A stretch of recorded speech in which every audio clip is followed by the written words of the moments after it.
Good morning. That was pretty weak. Good morning.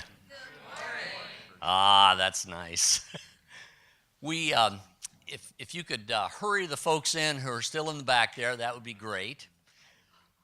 Question for you to start off. How many of you have read any of the Common Core standards? Great. Which ones jumped off the page at you? Which one? What was it about? Anybody? Can you help me out here?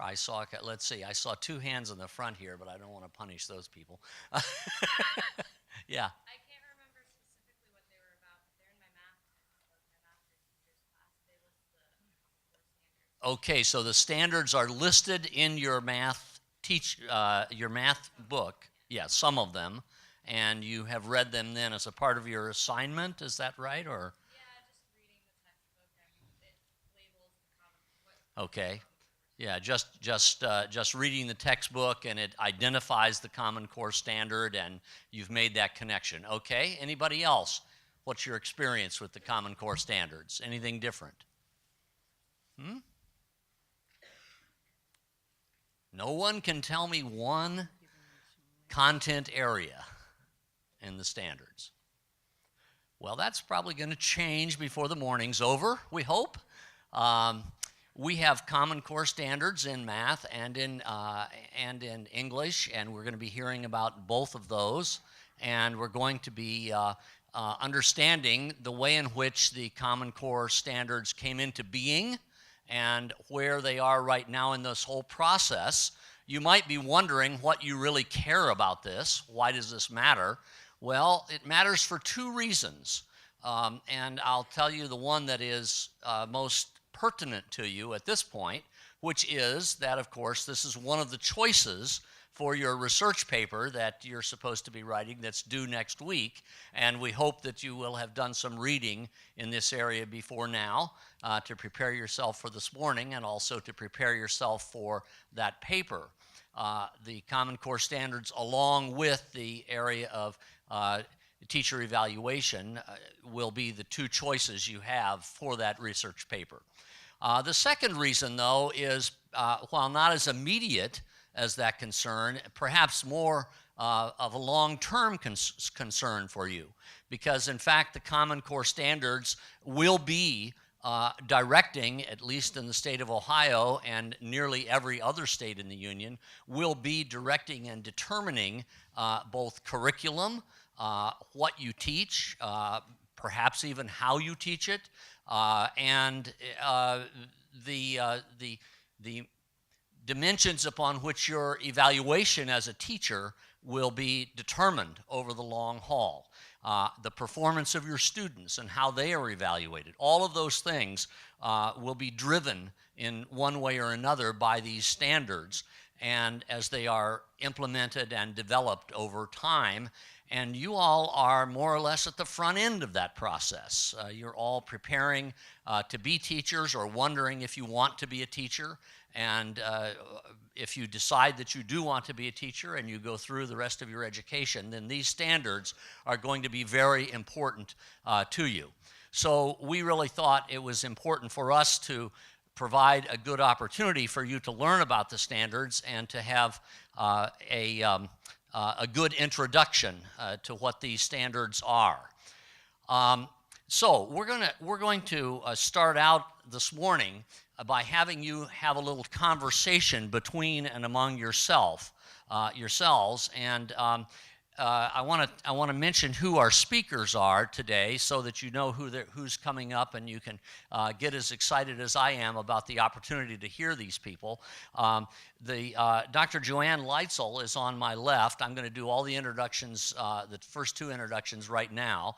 Dr. Leitzel is a professor emeritus of mathematics here at Ohio State, a former associate provost here at OSU.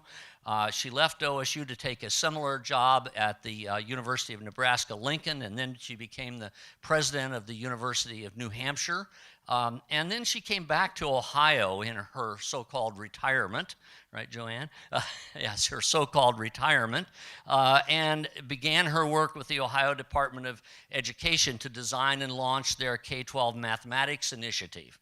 But perhaps the most relevant part of, at least for her topic today, is that she served as chair of the conference board of the mathematical sciences, which is comprised of the presidents of 16 mathematics-related professional societies, all of which have been highly engaged in the preparation of the Common Core state standards for student learning.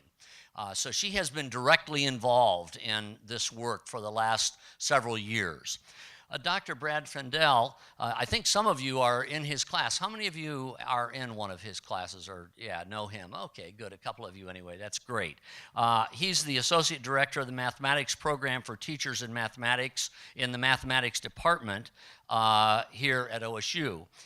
Prior to that, he served on the mathematics education faculty at the University of Georgia, and later as the Math Initiative Administrator for the Ohio Department of Education, where he played a leading role in assuming that Ohio had strong input into each phase of the mathematics Common Core development. So again, Brad has been very involved, gotten his hands dirty, really, I suppose, in relation to the issue of the Common Core standards. So, with that introduction and that to look forward to, we're going to break for we're going to do something a little different now, and we're going to ask you to talk to 2 or 3 people next to you and talk about these 2 questions.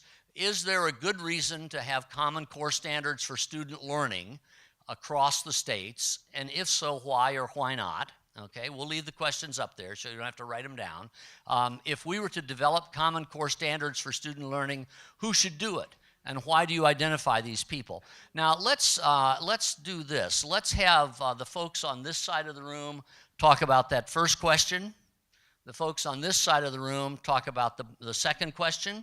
And the people in the middle, you can choose, okay?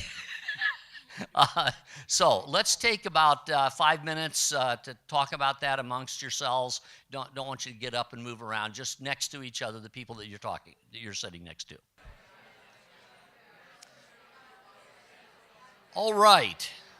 Why don't you wrap up your conversations, and let's start over on this side and hear some of the things that you all thought you had. Is there a good reason to have Common Core standards for student learning across the states?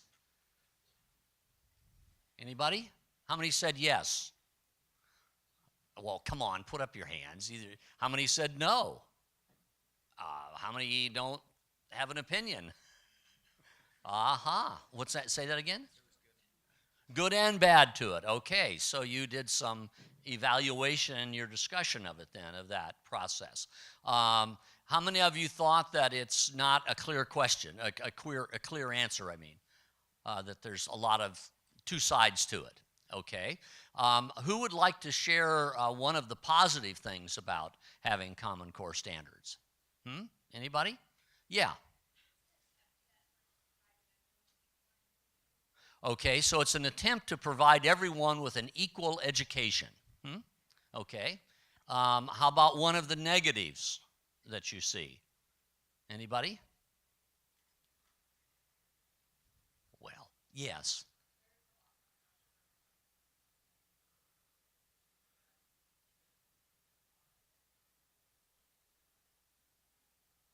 So so this creates some pressure on assessment of teachers or students?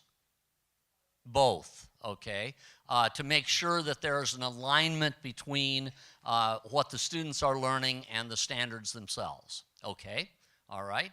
Anybody else have a positive? Another good thing about it? Anyone else? Oh, be brave. Yes.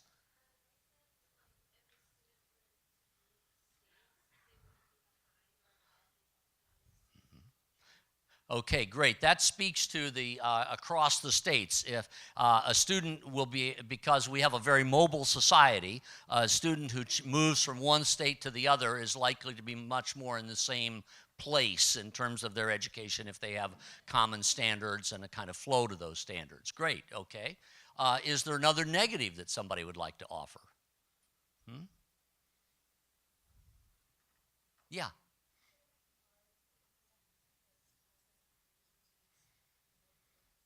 Okay.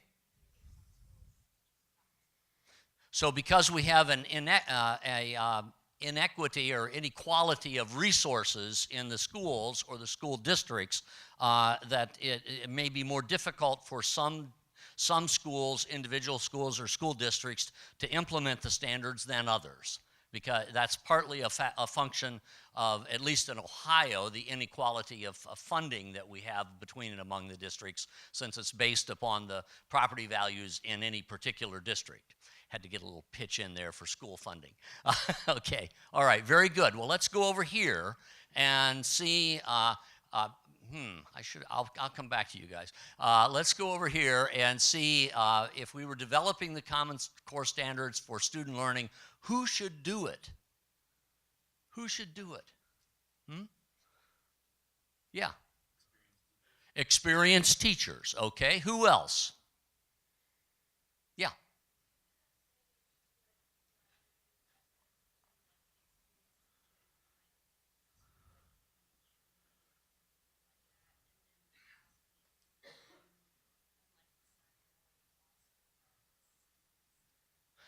Okay, so a collaborative effort between experienced teachers, school administrators, and then ultimately reviewed by students and parents and maybe other interested community people.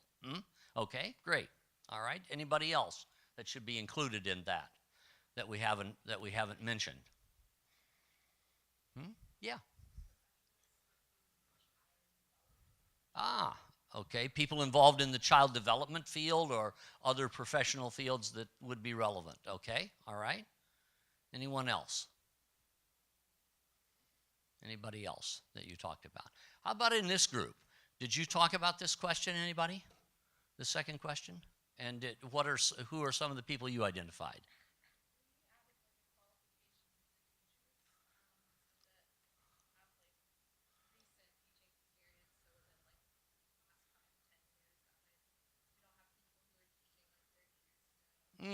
So you think recent teaching experience would be important, so that it's people who are more up to date and people who have not, whose teaching has not become routinized over a long period of time, like 20 or 30 years, something like that. Interesting. Okay, interesting. Anybody else that you all thought of that ought to be included?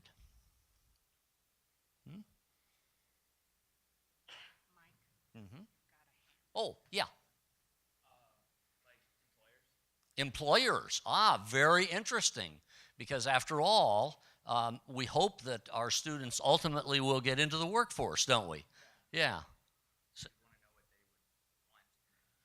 yes. Yeah. You'd want to know what they would want to feel that was desirable and important to know as a student who comes out of our education system, enters the workforce. That's excellent. Okay. Anybody else? Yeah.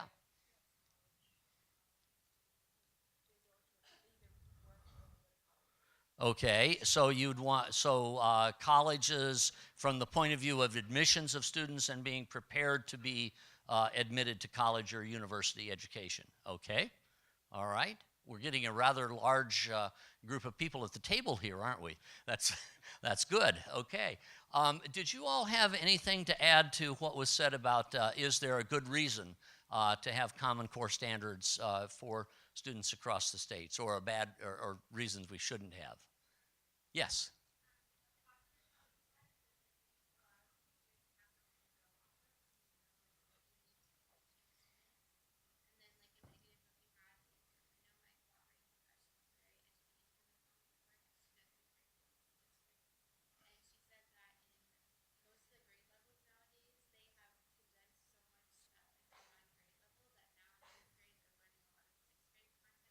Uh-huh.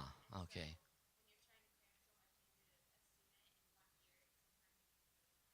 So from the point of view of a well-informed teacher, It's a matter of trying to make the Common Core work within the context of the way in which education itself seems to actually be working when you have students at different grade levels and sometimes those overlap and so forth. What was the first thing you said? That was more than I could contain in my brain. Yeah, okay. It allows teachers to have something to kind of start with and go off of. One more comment. Yeah.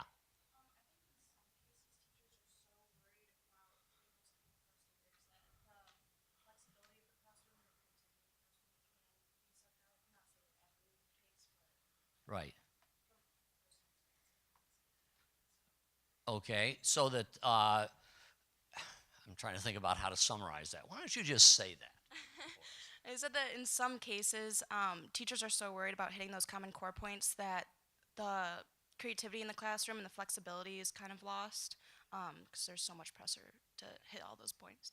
Great, thank you. That's really helpful. Okay, I think we'll move on then. And I suppose maybe one of the kind of initiating questions here is what was actually happening 7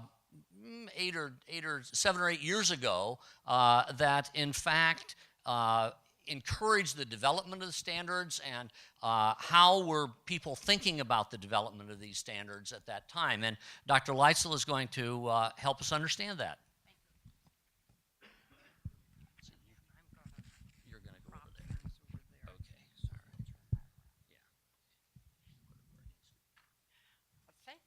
all right.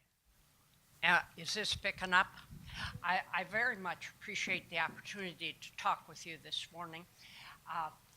Even more than you may yet realize, this is a very exciting, important time in American education. We're rethinking a lot of the basic facets of how we do things. And so it's a time when creative and committed people can make quite a difference. And that's why we're glad that this is a part of your day-to-day and your preparation for the classroom. To understand the process that produced the common state standards, we'll need to go back before the year 2000.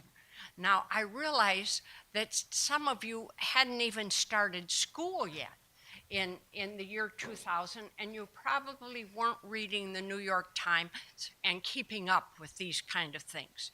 So I'll tell you a little bit about that period.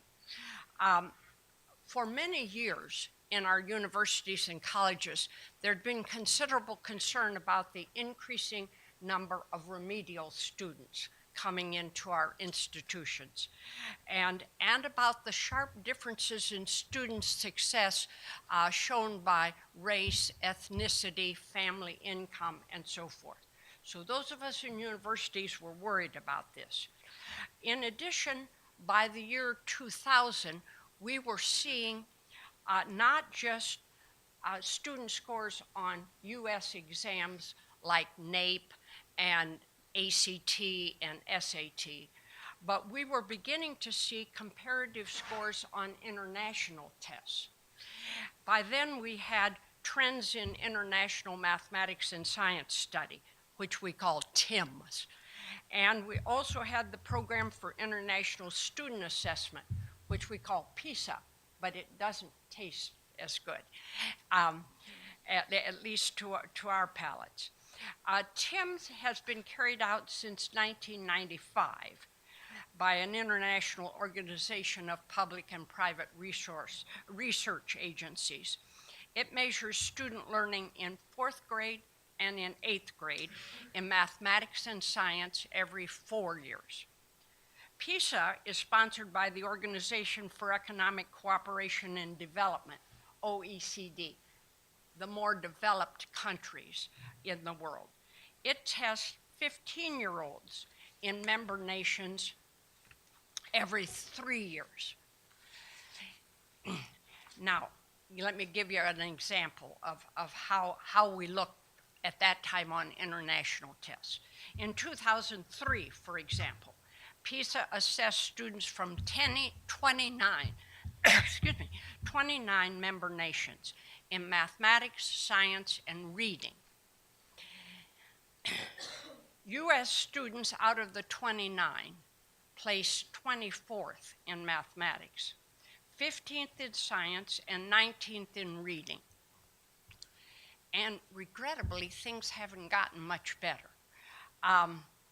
In 2012, which is the last time PISA was given, that year we tested 34 member nations. And U.S. students were 27th in mathematics, 20th in science, and 17th in reading. And so the concern began to develop not just among educators, but the business sector as well. And we began to hear fairly loud signals from the U.S. Chamber of Commerce, from Business Roundtable, from those places that believe the future of the nation and its economy might be in jeopardy. And so understandably, we began to take a hard look. Attention began to focus on what we were teaching in our schools. And it's hard to describe the national picture at that time because each state had its own student learning standards, its own content standards. There were some similarities among them, and I'm most aware of the ones in mathematics. For many states, we might almost say most states, the content standards, including Ohio, looked very much like a list of computational skills that students would be expected to master, and a list of vocabulary words that students needed to learn. Most lacked subject matter coherence, focus. The different state standards didn't necessarily agree on topics chosen for study or grade levels where those topics would be placed, or how to sequence the topics. And one consequence of that difference has been that commercial publishers, who of course want to market in every state, cover in each grade all the topics that any of the states might want in that grade. And the result has been, particularly in mathematics, little depth and considerable repetition grade to grade. What our colleague at Michigan State, Bill Schmidt, says, a mile wide and an inch deep. And of course, in our universities and colleges, which have our teacher education program, have tailored their programs to fit with the student learning standards of the state that they're in. And each state's certification requirements reflect student learning expectations. Thus, a teacher certified in one state might well not meet certification standards in another. And you've spoken over here about the fact that we're a pretty mobile society, and families move, and students transferring from schools in one state to schools in another might be out of sync with their learning standards. And so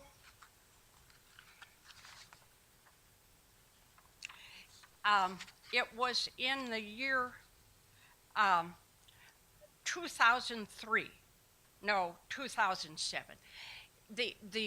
The heads of education in the states, as you know, the Ohio Department of Education has a chief state school officer. Each state does. A chief state school officer. We call them the chiefs. And the chiefs were hearing many concerns from a lot of different voices. So it was in their national meeting, the Council of Chief State School Officers in 2007, that the concept of the Common Core actually originated. The chiefs agreed in that meeting to work toward shared student learning standards. In spring of 2009, the National Governors Association joined with the chiefs. And in time, 48 states signed a memorandum of understanding to develop common standards in mathematics and English language arts. Now, for each of mathematics and English language arts, the chiefs and the governors created a working group and a feedback group. In mathematics, these two groups comprised about 80 mathematicians, mathematics educators, teachers in the schools, policymakers, some State Department of Education staff. The working group, which did the writing of the standards for mathematics, was chaired by Bill McCollum, who was chair of the mathematics department at the University of Arizona. So Bill McCollum, department chair at Arizona, and a university distinguished professor there. Brad Fendell was at the Ohio Department of Education at that time. He was the mathematics administrator, and he was a member of the writing team. And so Ohio had a direct channel into the drafts as they were prepared. The working group worked quickly to structure, to write, to release their drafts, and to their feedback group, but also to teams of teachers at every level across the states, to the national professional organizations, and to prominent researchers and individuals. Mike spoke about the Conference Board of the Mathematical Sciences, which I was chairing at the time, and those 16 member organizations were very involved. The working group received almost continuous feedback. Their subsequent drafts clearly reflected input from the field. In March of 2010, the standards were released for public review, and the writing committee got about 10,000 responses from the larger public. A broadly configured validation group was assembled to review the final version. 24 of the 29 members signed a positive validation report. And the final versions of the mathematics and ELL Common Core standards were released to the states on June 2, 2010. Ohio and many other states adopted them that summer. Eventually, 46 states and the District of Columbia have adopted the English language arts standards, and 45 plus the District of Columbus, the mathematics standards. And you probably know that science standards are in the works now. They have recently been released for comment and review, but those have been prepared in a different process. The framework was done by the National Academy of Sciences, and those have evolved in the period following the Common Core. Now, it's important for us to be clear about what the standards are and what they're not. And here again, I'll speak specifically about mathematics. The standards are clear statements of what students are expected to know and be able to do at the end of each grade, K through 8, and at the end of high school. Not at the end of grade 9, 10, or 11, but at the end of high school. They provide a framework for programs in mathematics and have been judged to be more focused, more coherent, more rigorous than any of the state standards they replaced. Fewer topics per grade, greater depth per topic. These standards, and Brad will talk about this, do require students to be fluent with computational algorithms, basic skills.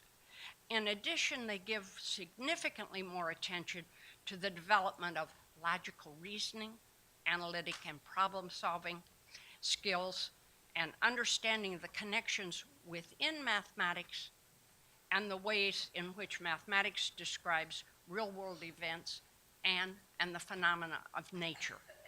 And toward this last end, you'll find a greater focus on topics like mathematical modeling, data analysis, elementary statistics than we have had in the past.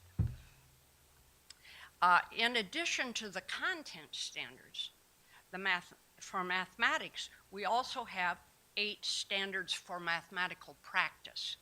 Those are the practices, the habits of mind, as we say, that students are expected to develop in their study of mathematics. And so Brad will talk about these more.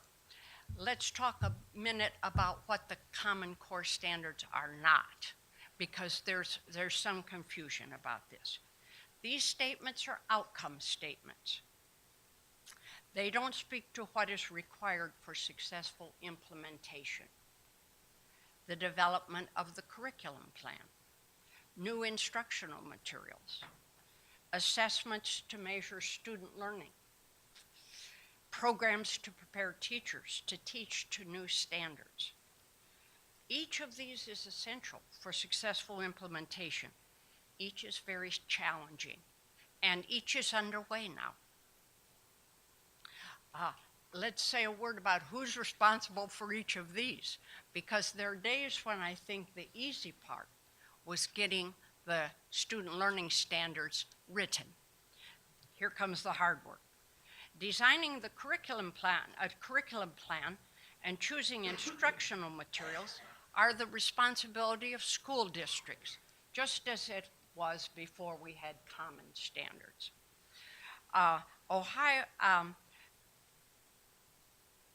In Ohio, assessments, statewide assessments, are the responsibility of the Ohio Department of Education. They prepared the assessments that are now being used and the old graduation test. Ohio has chosen to be part of one of 2 state consortia that are preparing common state assessments for multiple states. We're part of the Partnership for Assessment of Readiness for College and Careers.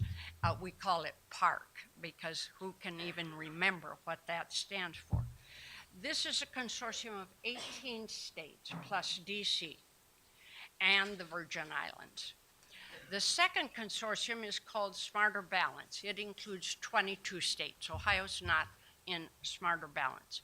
A handful of states have elected to write their own statewide assessments. Responsibility for programs to prepare pre-service teachers sits, of course, with our colleges and universities. Significant changes are being made. And there's also the need to retool our in-service teachers to teach to new standards. To some extent, this is an even bigger challenge. It's being approached in a variety of ways, and you'll hear more about this, I think, when we're joined by the 2 people from the schools that are coming later. As you'd expect, there are some mathematicians and some educators who believe the Common Core standards are too low, and there are some who believe the standards are too high. But the numbers in those groups are small compared to the numbers that have endorsed the standards. Even so, as you perhaps have observed, participation in Common Core has acquired a bit of political flavor. Did you happen to see yesterday's political cartoon on the editorial page? You probably don't get to read the Columbus Dispatch every day. It showed a mother carrying a sign that said, "No Common Core," and the little boy saying, "It's too hard." So you be attuned to these things, and we can talk about. Often there is confusion about whether people are criticizing the Common Core or whether they're criticizing facets of the implementation of the credit core, or they don't like change, or more likely, they've been persuaded that it's a political process and it's the federal government taking over education. We can talk about these kind of things more. The fact is that the federal government did not play a role in preparing the Common Core standards, and there no federal money into that process. That was heavily Gates money and foundational money. No effort to get a national curriculum. Curriculum planning will remain in the districts and so forth. We could go down the list of things you're hearing and tell the other side of the story. Let's leave that for our discussion, and I'll yield the podium here to Brad. Is that right?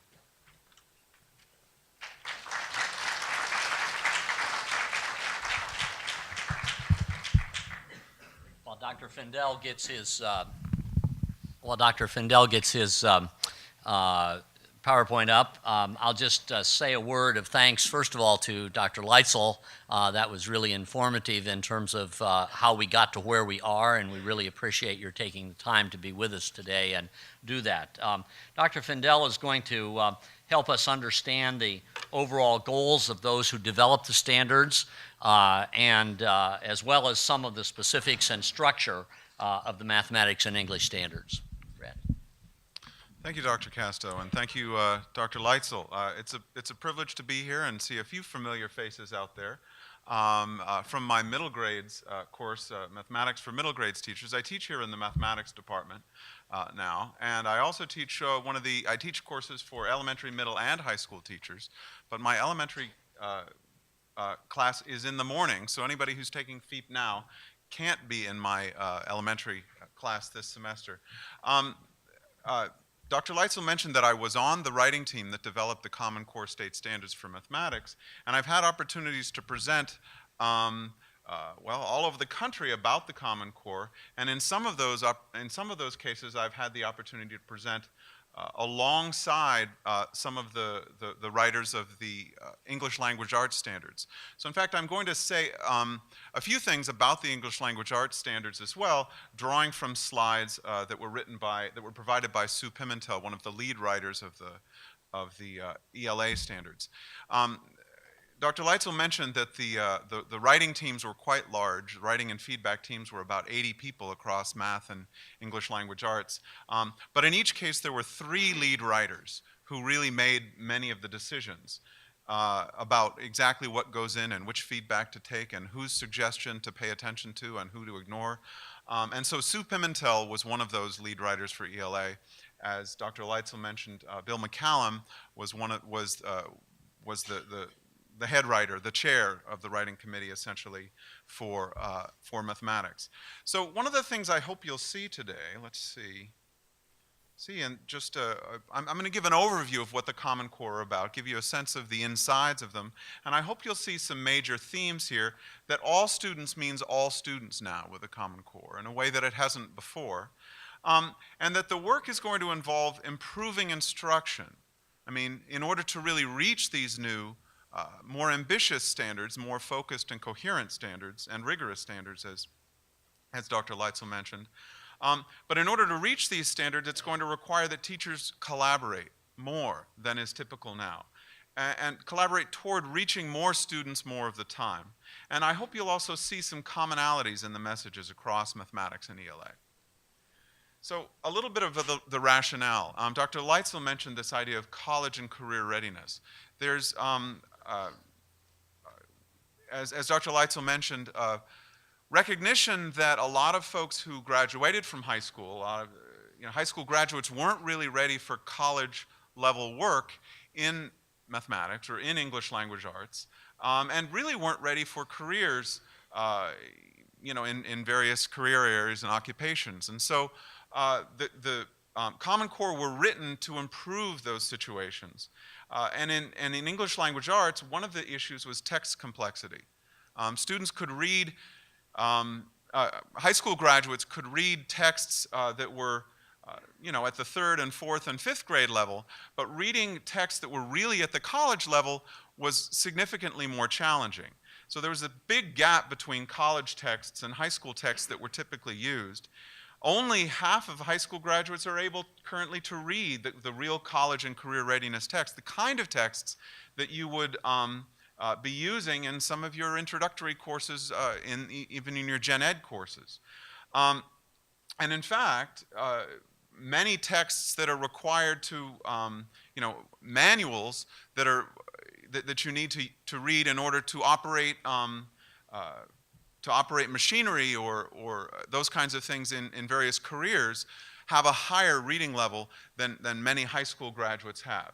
So it really is both college and career readiness. The issue is that too many students are reading at too low a level for too much of the time in grades in middle and high school. So the idea is to increase the text complexity throughout middle and high school so that more students would leave high school ready. In mathematics, there was recognition that Algebra 1 and geometry together were not enough for college and career readiness. So many states in recognition of that were requiring Algebra 2 or its equivalent. At first, it served as a proxy for college and career readiness, and what we see now with the Common Core is that it provides a definition of college and career readiness. And we'll take a quick peek in the standards. There are some standards that are marked with a plus in the high school standards, and that indicates it goes beyond what's required of all students. But all of the standards that don't have the plus next to them serve as the definition of college and career readiness. But in order to reach this ambitious goal, we need to make sure that Algebra 2 or its equivalent, which I took to calling A2E, needs to be rigorous, relevant, and attainable for students. It can't just be a high bar that some students get over and most students don't. We really need to make it a relevant and coherent and attainable course for all students. And so yesterday's Algebra 2 won't do. So it's going to require rethinking the high school curriculum in particular quite a bit. So what's new? These standards are internationally benchmarked. One thing Dr. Leitzel didn't mention in the development process is these writing committees actually drew on the standards of the highest achieving countries participating in PISA and TIMSS, and standards of the highest achieving states. She mentioned that they're common across 40 states. She mentioned these ideas of focus and coherence that are intended to get over these problems of mile wide, inch deep. By the way, the phrase mile wide, inch deep was coined by Bill Schmidt, as Dr. Leitzel mentioned, to describe middle grades mathematics, but in fact it became clear that it really applied to K-12 K-14, K-20 mathematics, in addition to English language arts and science and social studies. In my experience at the Ohio Department of Education, we tend to reteach things shallowly year after year after year in all subjects. So the Common Core is an attempt to actually promote deep learning. By focusing on a few ideas, we can learn them deeply and then don't have to reteach them year after year. I've mentioned college and career readiness for all, and I've also mentioned this point that all students now means all students in a way that it hasn't before. So the big shifts in the Common Core are that we need to focus in each grade where the standards focus, rather than spending the first 2 or 4 or 5 months reviewing the things that the students should have learned before. We need to immediately start teaching grade level content. What happens, of course, when we spend the 3 or 5 months reviewing content that the students learned in previous grades, the ones who already learned it are bored, right? And the ones who didn't already learn it probably aren't going to learn it with a quick review that was just exactly the same way they saw it before. So we need to rethink instruction, immediately engage students in grade level content, and then provide extra support where it's needed for the students who need that extra support. We need coherence both within grades and also across grades. So we get a progression of ideas across grades and a growth rather than just repetition of the same ideas the students saw before. And then this idea of rigor, that rigor isn't just harder and harder problems. Rigor is paying attention to conceptual understanding, procedural skill, in addition to procedural skill and fluency, but also application and problem solving. So paying attention to all 3 of those aspects of mathematics. So these are some of the major shifts in mathematics. In English language arts, you'll see regular practice with complex texts as opposed to simplified text, and the academic language that's in there. You'll see that reading and writing and speaking are grounded in evidence from the text rather than in background knowledge that some of the students might have and some of the students don't have. Students are going to be expected to draw on the text that they just read in order to make a case, make an argument, explain something, rather than draw on background knowledge. And by the way, those texts should be both literary texts and informational texts. They need to, and also they need to spend considerable time building knowledge through content-rich nonfiction. Nonfiction is going to be pretty significant in the ELA implementation of the Common Core. To give you an idea of the insides of the Common Core for ELA, there are anchor standards that provide the focus and coherence, that provide the direction that students are headed. And these anchor standards describe what college and career readiness expectations are. And you can't quite, can you almost see these here? Where it says, let's see, what does that say there? Sorry, I could see it on my other version. Craft and structure, key ideas and details is one of the big chunks of reading standards. Craft and structure is another. Strategies of knowledge, I could read it on my other version here. Strategies of knowledge, integration of knowledge and ideas. There we go. So these are major chunks of reading ideas that are describe college and career readiness. So that's at the end of high school.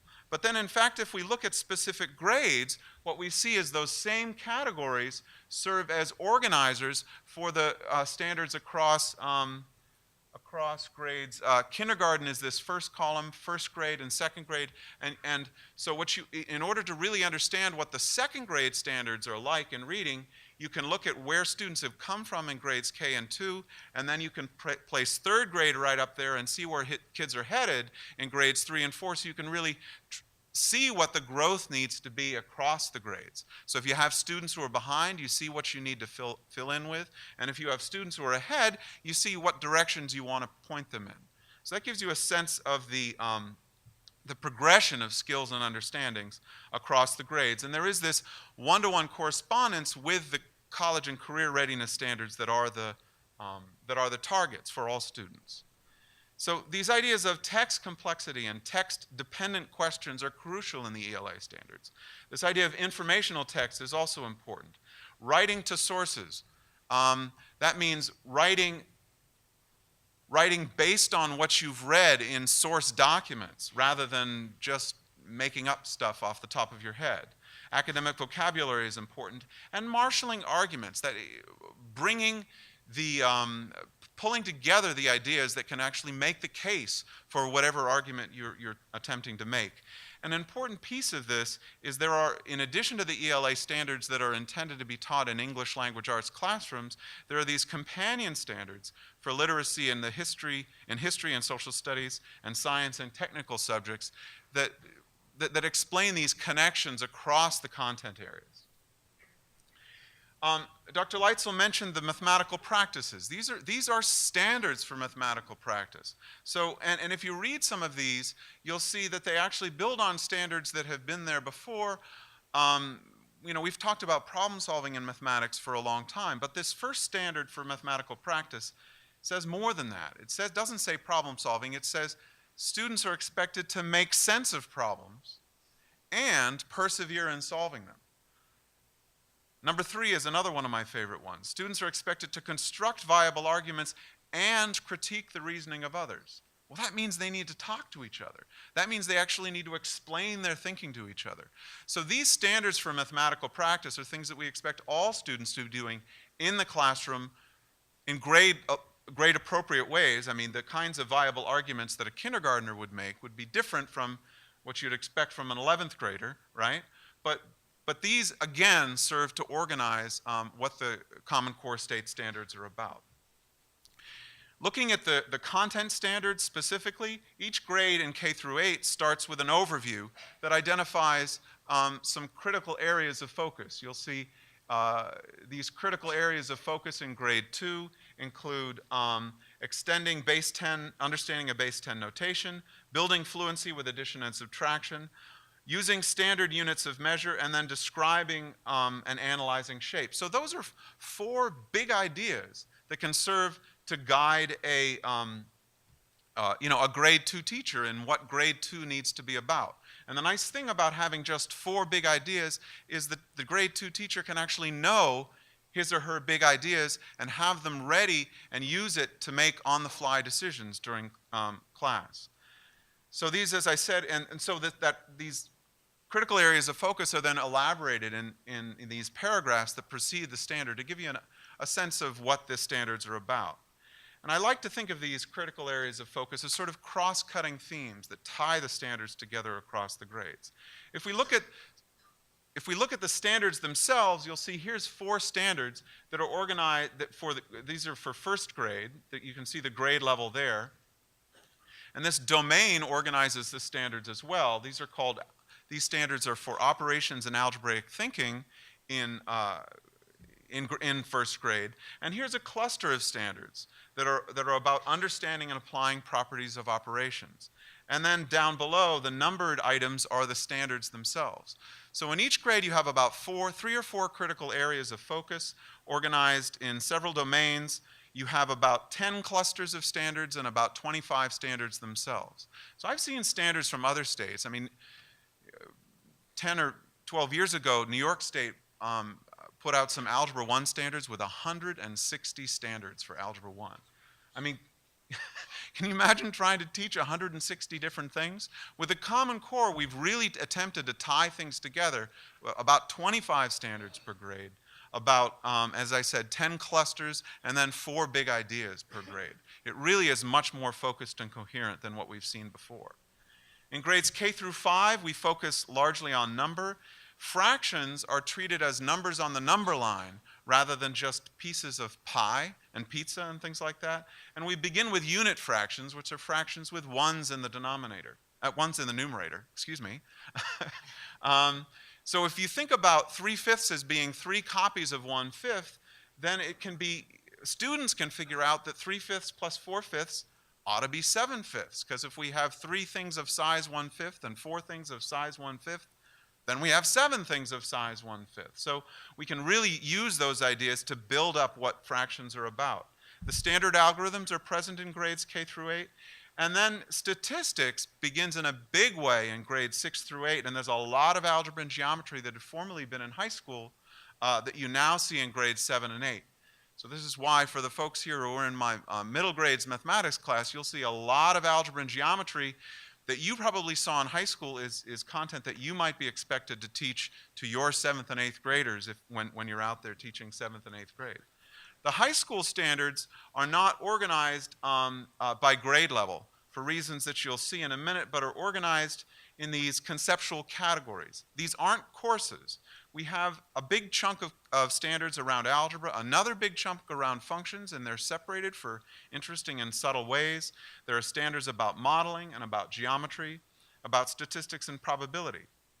And as I said before, there are additional mathematics to be taught in advanced courses such as AP statistics or pre-calculus. Those are marked with a plus. And then the standards with connections to modeling are marked with this star because, of course, modeling you see throughout these conceptual categories. This diagram gives you a sense of how the Common Core grows across the grades. So you see these ideas of number and operations in base 10, grow into ratio and proportion in the number system in grades 6 through 8, and that goes into these ideas of number and quantity. But in fact, the connections are not just straight across, but these ideas of the number system actually undergird ideas in algebra and functions and geometry across the high school as well. So this gives you a sense of how the standards connect from K through 8 and then into high school. But in the high school, one reason the content is not organized grade by grade is because in the United States and around the world, there are essentially 2 main ways of organizing high school content. One is the way that's typical, what might be called a traditional Algebra 1, Geometry, and Algebra 2 sequence. But for the Common Core, because there's significant statistics content, we need to include some statistics and probability in those as well. Another approach is actually to teach algebra and geometry and statistics every year in a more integrated way. So an important thing to keep in mind is whichever, and some states, by the way, have chosen the traditional pathway. Some states have chosen integrated pathway. In Ohio, Ohio has not chosen one pathway or the other, but individual school districts have decided to choose a traditional or an integrated pathway, a district choice. And I want to just make clear that, that this idea of a traditional pathway is typical in the United States, but this idea of actually integrating these ideas is more typical outside the United States. Important to mention, though, that this idea, in some districts years ago, there used to be an integrated pathway that was designed, and I saw these things in high school bulletins, for students who weren't ready for Algebra 1. That's gone away. All students are going to be taking the same content in high school. And so both of these pathways are going to complete the same content, complete all of the Common Core mathematics required by the end of 11th grade, because that's where there's going to be a college and career readiness assessment. All of them include the same critical areas of focus. All of them are going to, both pathways will require rethinking high school mathematics, and both prepare students for a menu of fourth-year courses. So this is a graphical display of what I just said, where you can see that both of these pathways lead to pre-calculus or calculus for students who are ready, or advanced statistics, or a discrete math course, or perhaps courses designed for particular career technical programs. Okay, so the idea is 3 years of core mathematics for all students, and then options beyond that. A couple of things to say about how we need to rethink our curricula in order to reach these new standards. All students now means all students, as a way I haven't said, as I've said, as a way we haven't emphasized before. So districts, as districts are aiming to implement these standards, need to consider how we're reaching various groups of students. How we're reaching high-achieving students, middle-achieving students, and low-achieving students. Now, high-achieving students, of course, we want to make sure that those students have an opportunity to take calculus or AP statistics, other AP courses in high school. We want to make sure those opportunities are still there in Common Core implementation. We want to make sure that middle-achieving students are still taking mathematics in their senior year so that they're ready for mathematics when they go into college and career, if they go into college, or that they're ready for whatever mathematical demands of whatever careers they might pursue. But then for low-achieving students, we need to make sure we're reaching them and helping them catch up. But district goals, by the way, typically only consider the state assessments, and only district goals often with the Ohio graduation test, districts could reach effective if they got 75% of their students over the bar. What that meant is some districts, unfortunately, were not very concerned about the other 25% of students, as long as they got the 75% over the OGT bar. That needs to change. We need to make sure that when that other 25% of students is getting the extra support they need to catch up. So I've been encouraging districts to look at the course-taking patterns in high school, and to also consider the college remediation rates of their students, because they're too high, across the state. And sometimes it's useful to look at the progress of particular students, because particularly teachers, if we look at a student who is in this is in this low-level class, and this low-level class, and this low-level class, we can often end up predicting that that student is unlikely to graduate, or that student is unlikely to pass the Ohio graduation test. So, looking at individual students is a pretty important thing to do. So for low-achieving students, we need to ask how many of the seniors are taking low-level mathematics. How many of the seniors are taking Algebra 1 for the 3rd time? This happens in a lot of high schools, unfortunately. So districts need to ask themselves the question, how are they helping the low-achieving students get back on track? Oh, time is up. I'm sorry, I apologize for that. So I can be finishing this up here. The idea is when when we have low achieving students, get them back on track, what we typically do now is we place them in a class with other low achieving students and we slow them down, right? The idea is we can't help students catch up by slowing them down. So we need to give them the grade level curriculum, give them access to the regular curriculum, and provide the differentiated instruction to help them get caught up. So we need to provide extra time for those students in the middle grades and earlier. There are similar things we can say about using grade level texts. If we have a student in 7th grade who's reading at the 3rd grade level and we engage that student only in 3rd grade level texts, at the end of the year the student might be ready for 4th grade level texts. We need to help those students catch up. So I think with that I can just mention, I have in here some things that districts and teachers can, that districts can do, but the basic idea, at the end of this presentation I have some, we'll figure out a way, Dr. Casto will get these to you. We want you to pay attention to some key sites. The Common Core State Standards, the official site.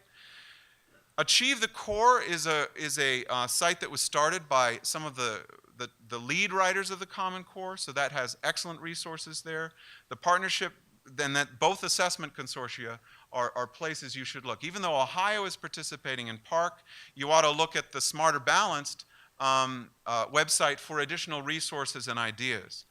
And then just to mention that PARC is going to have assessments in grade 3 through 8, mostly online. There are going to be lots of different kinds of assessments with full implementation of these assessments in 2014-15.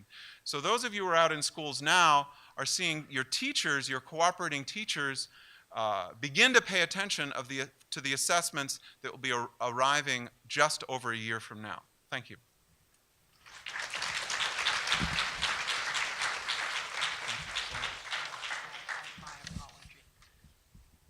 Thank you very much, Brad.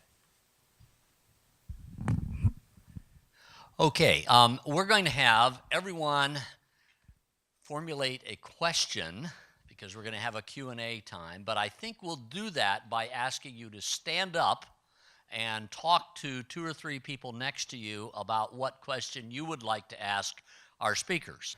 Everybody got questions now? So let me just say while you're formulating that a little bit and clarifying in your mind what you want to ask, we will put Dr. Fendell's PowerPoint up on the Carmen site for you. It should be up as soon as we're done here or close to it, so that you can have those links. I think he's adding a couple of other links to it as well. And may we do the same with yours, Deanna? Sure. Yeah, okay, so we'll have Deanna's as well when after she does her presentation. So, so what questions do you have? Yes.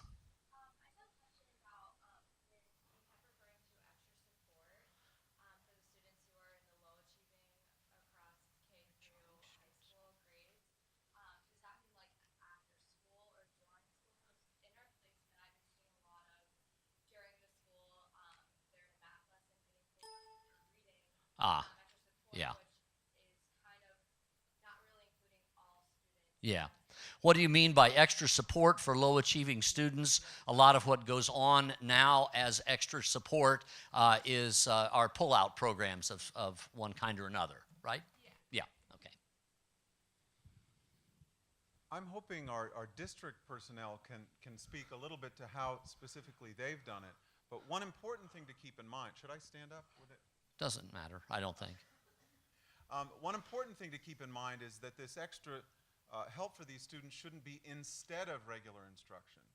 You know, particularly their extra support for reading shouldn't take place during their math instruction. I mean, that's right. But many schools, in particular middle schools, have extra time built into the day for extra supports and specials and connections time and those kinds of things.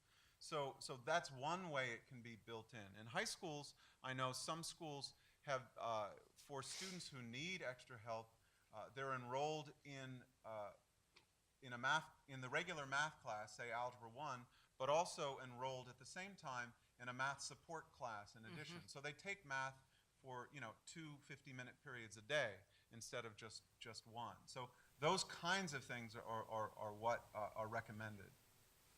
And if I can just add, because mathematics is sequential, pretty sequential, it may be that a student isn't understanding a certain concept now because of something that was missed earlier.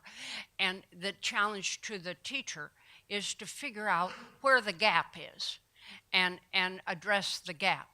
And one thing that we realize is the importance of students verbalizing their own understanding in not just mathematics, but I'm thinking mathematics, because then you can hear where the student's mind is. And we know that another benefit of students verbalizing the content is there's a lot of peer learning that can go on. So we like work in groups, students teaching students, raising questions and those kinds of things. So they're, as Brad says, they're both formal and informal ways. We used to talk a lot about prerequisites. We now talk even more about co-requisites. You know, what do you do alongside of this teaching? Okay, another question. Yeah. This is kind of in response to that, but so for example, my high school was run on semesters before I graduated from that. So you had 4-hour-and-a-half periods per semester. So there were no free periods available. So are you suggesting that if you need extra support, this should be pulled out of a non-math or English class? So in a situation where there are no extra periods, do you still use a pull-out program, or what should you do, right? So you're talking block scheduling, that sort of thing, where each class already meets an hour and a half a day.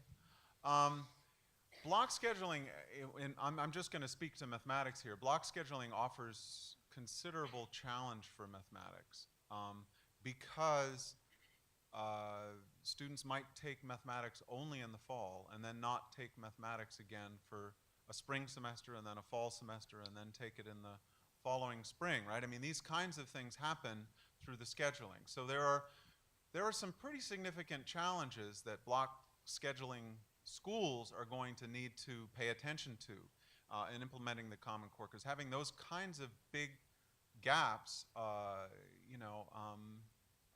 pose some challenges.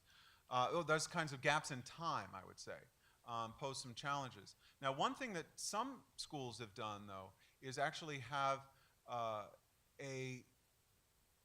block mathematics class that meets the whole year to help students get caught up. So there's one way that some districts have handled that problem. Okay, another question. Yeah. I think you were just about to reach this point in your presentation, but I'm wondering about the assessment of low achieving students and how that compares with the middle and higher. The assessment of low achieving students and how that compares with middle and high students. So No Child Left Behind allows a very small percentage of students to be exempt from tests, right? It's less than 1% of students are allowed to be exempt, and maybe Deanna can speak more to the exact rules on this. But then there's a group of students who can be provided accommodations, right, that fit their IEP. So, but then everything follows the same rules as everything else. And so the students are expected to take the same assessments as everyone else with appropriate accommodations, whatever that is, student by student. But one thing to keep in mind is that now Linda Darling-Hammond, who's very involved in the Smarter Balance Assessment Consortium, has pointed out that many other countries that are higher achieving than the United States, can actually do better, partly because their assessments are not high stakes. We have a challenge in this country that when the assessments are high stakes, the bar needs to be low to make sure that enough students can get over it. Now, one thing that Ohio is moving toward might be called medium stakes assessments. Now this is right now it's bumping around the insides of the legislature. It's not clear where things are going to go with the Ohio graduation test right now, but the proposal is that the Ohio Department of Education has been putting forward for the Ohio graduation to replace the Ohio graduation test, which is high stakes, is that the students will need to take 10 end of course exams and must get a minimum cumulative score on all of them. So that if they perform low in mathematics and they perform better in social studies or English language arts, they can compensate for each other. So those are more medium stakes exams because they don't have to pass every single one, right? But it does count. And Brad, this is almost a question to you, but it seems that our technology now is giving us new and somewhat better ways of assessing what students know and what they don't know, what they can do and what they can't do.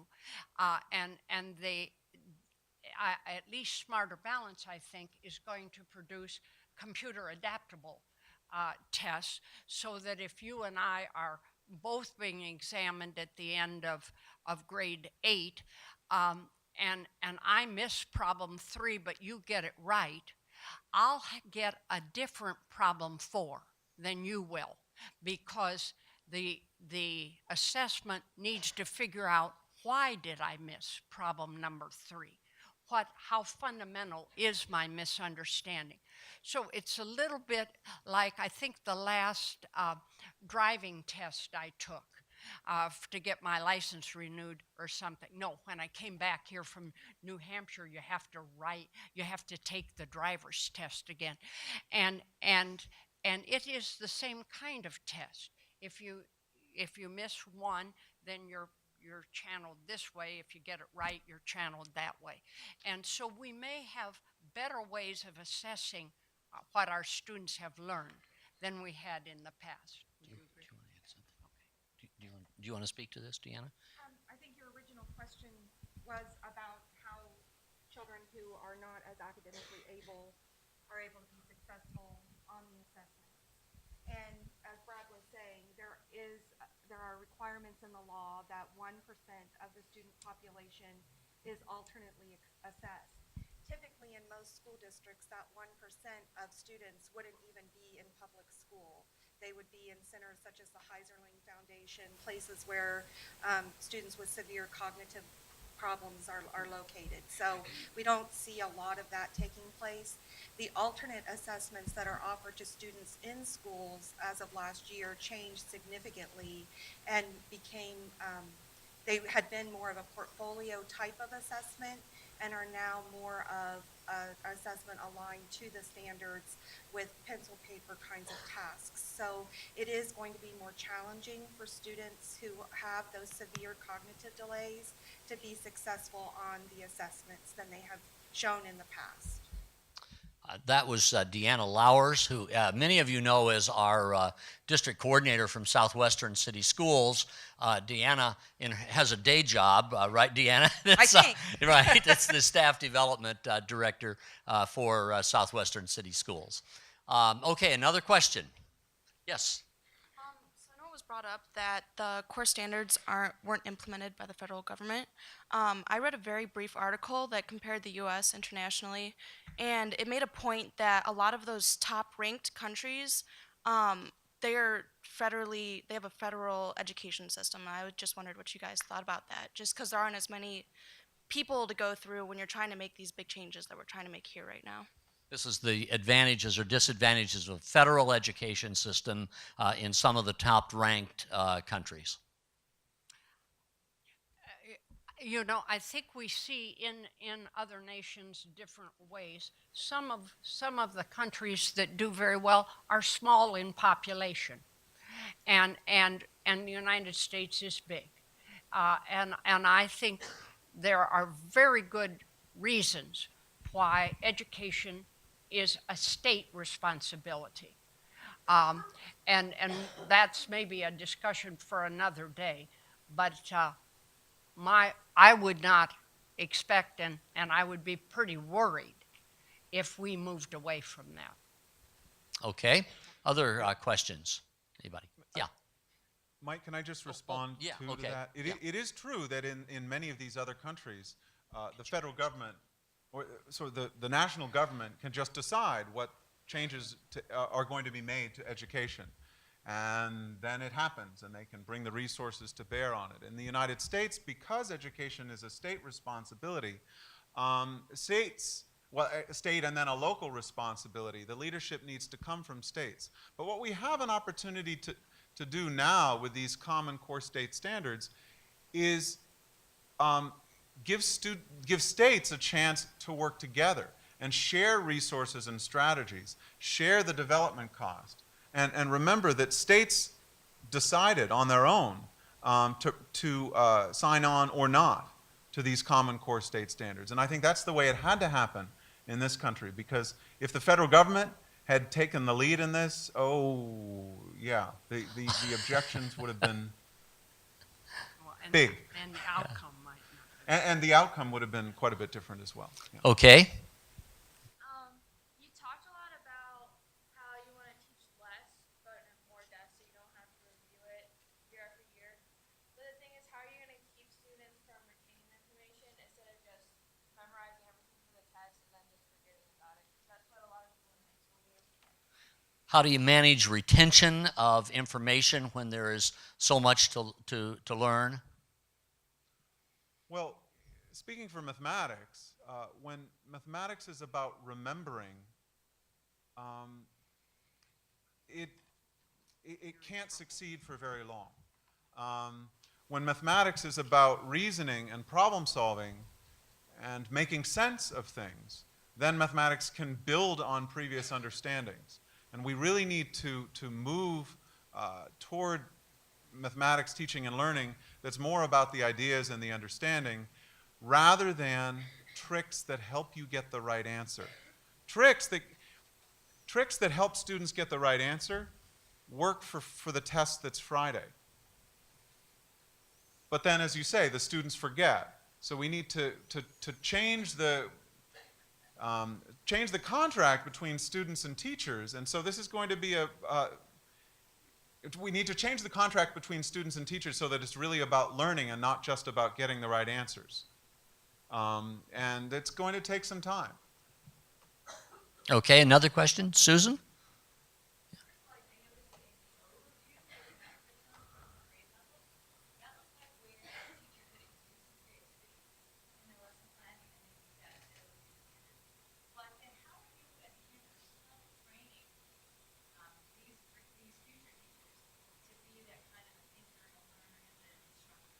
So the question is, how do we go about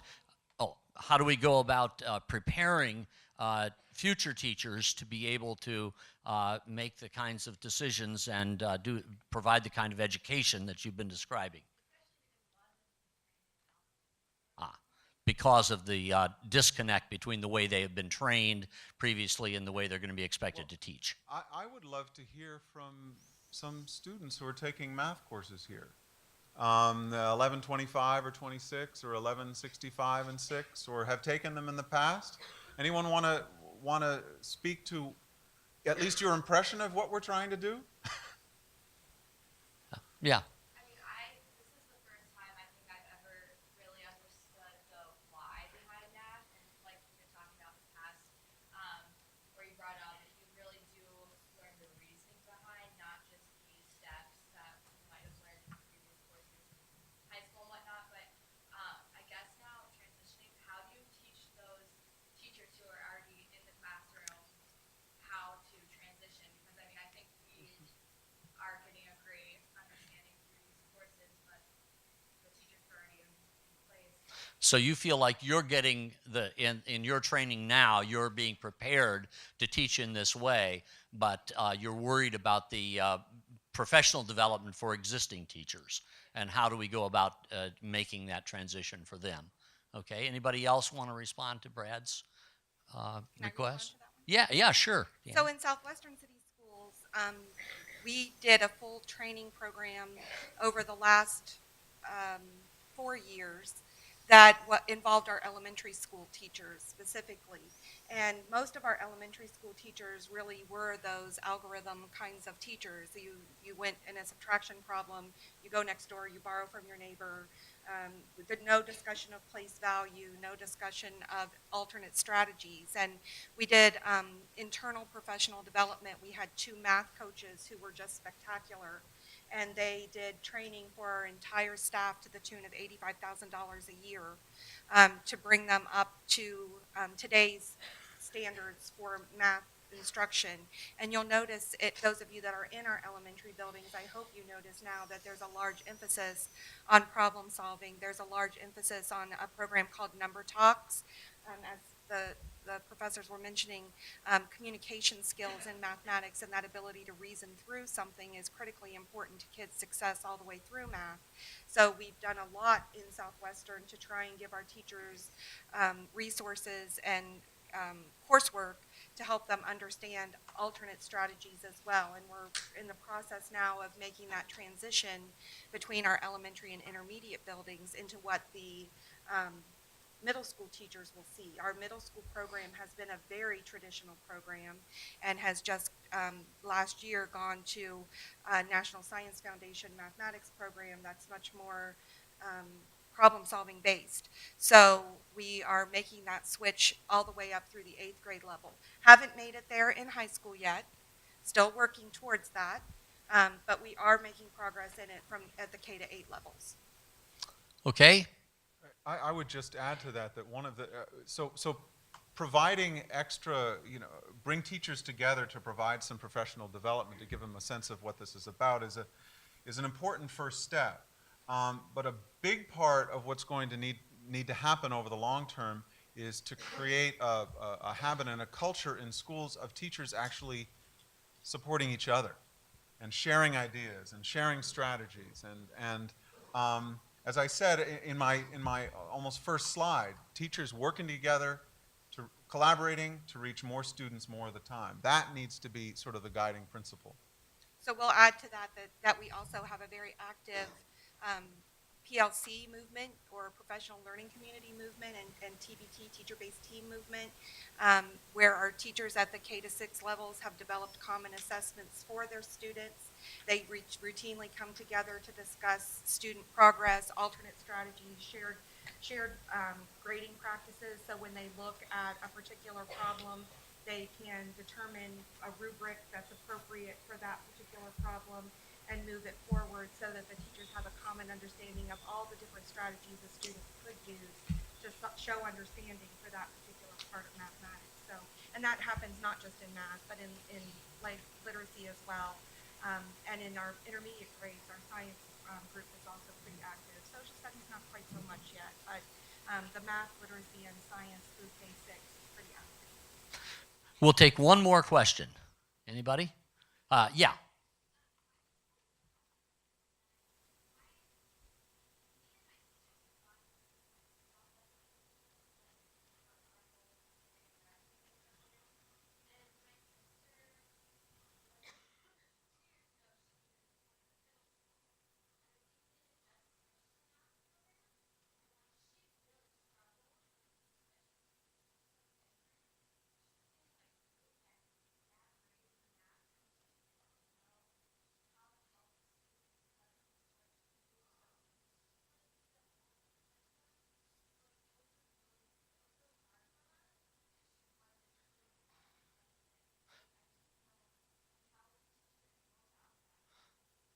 So the question really is about how do we make the transition for students who are caught in this transition period from the earlier system to the new system. I think it helps for teachers to make clear to students that this is a shift, and that there are a group of students out there who are very good at remembering. They're very good at remembering. For this kind of problem, here's how you do it. For this kind of problem, here's how you do it. For this kind of problem, here's how you do it. And they've been successful that way. And for them to realize that this is a shift and that that's not enough, to make that explicit to them has to be part of it. Deanna, do you want to? I completely agree with that. We continue to provide that professional support to the teachers to help them make that shift. Obviously, not everyone gets there at the same time, and people do take different amounts of support, both teachers and students. So I'm sorry. So we really do try hard to make sure that they get the professional support that they need, both from their coaches, which are at the middle school level, through the professional development that's offered in the district, through those PLC teams that come together. Did we expect that everyone would be successful at the same time? No, because change, as Brad says, takes time and is difficult, but we are working hard to help make those shifts for all of our teachers and students. Thank you. All right, we will now transition, and Juliet, if you would come on down, that would be great. This is Juliet Peoples, who and some of you know as the Whitehall District Coordinator.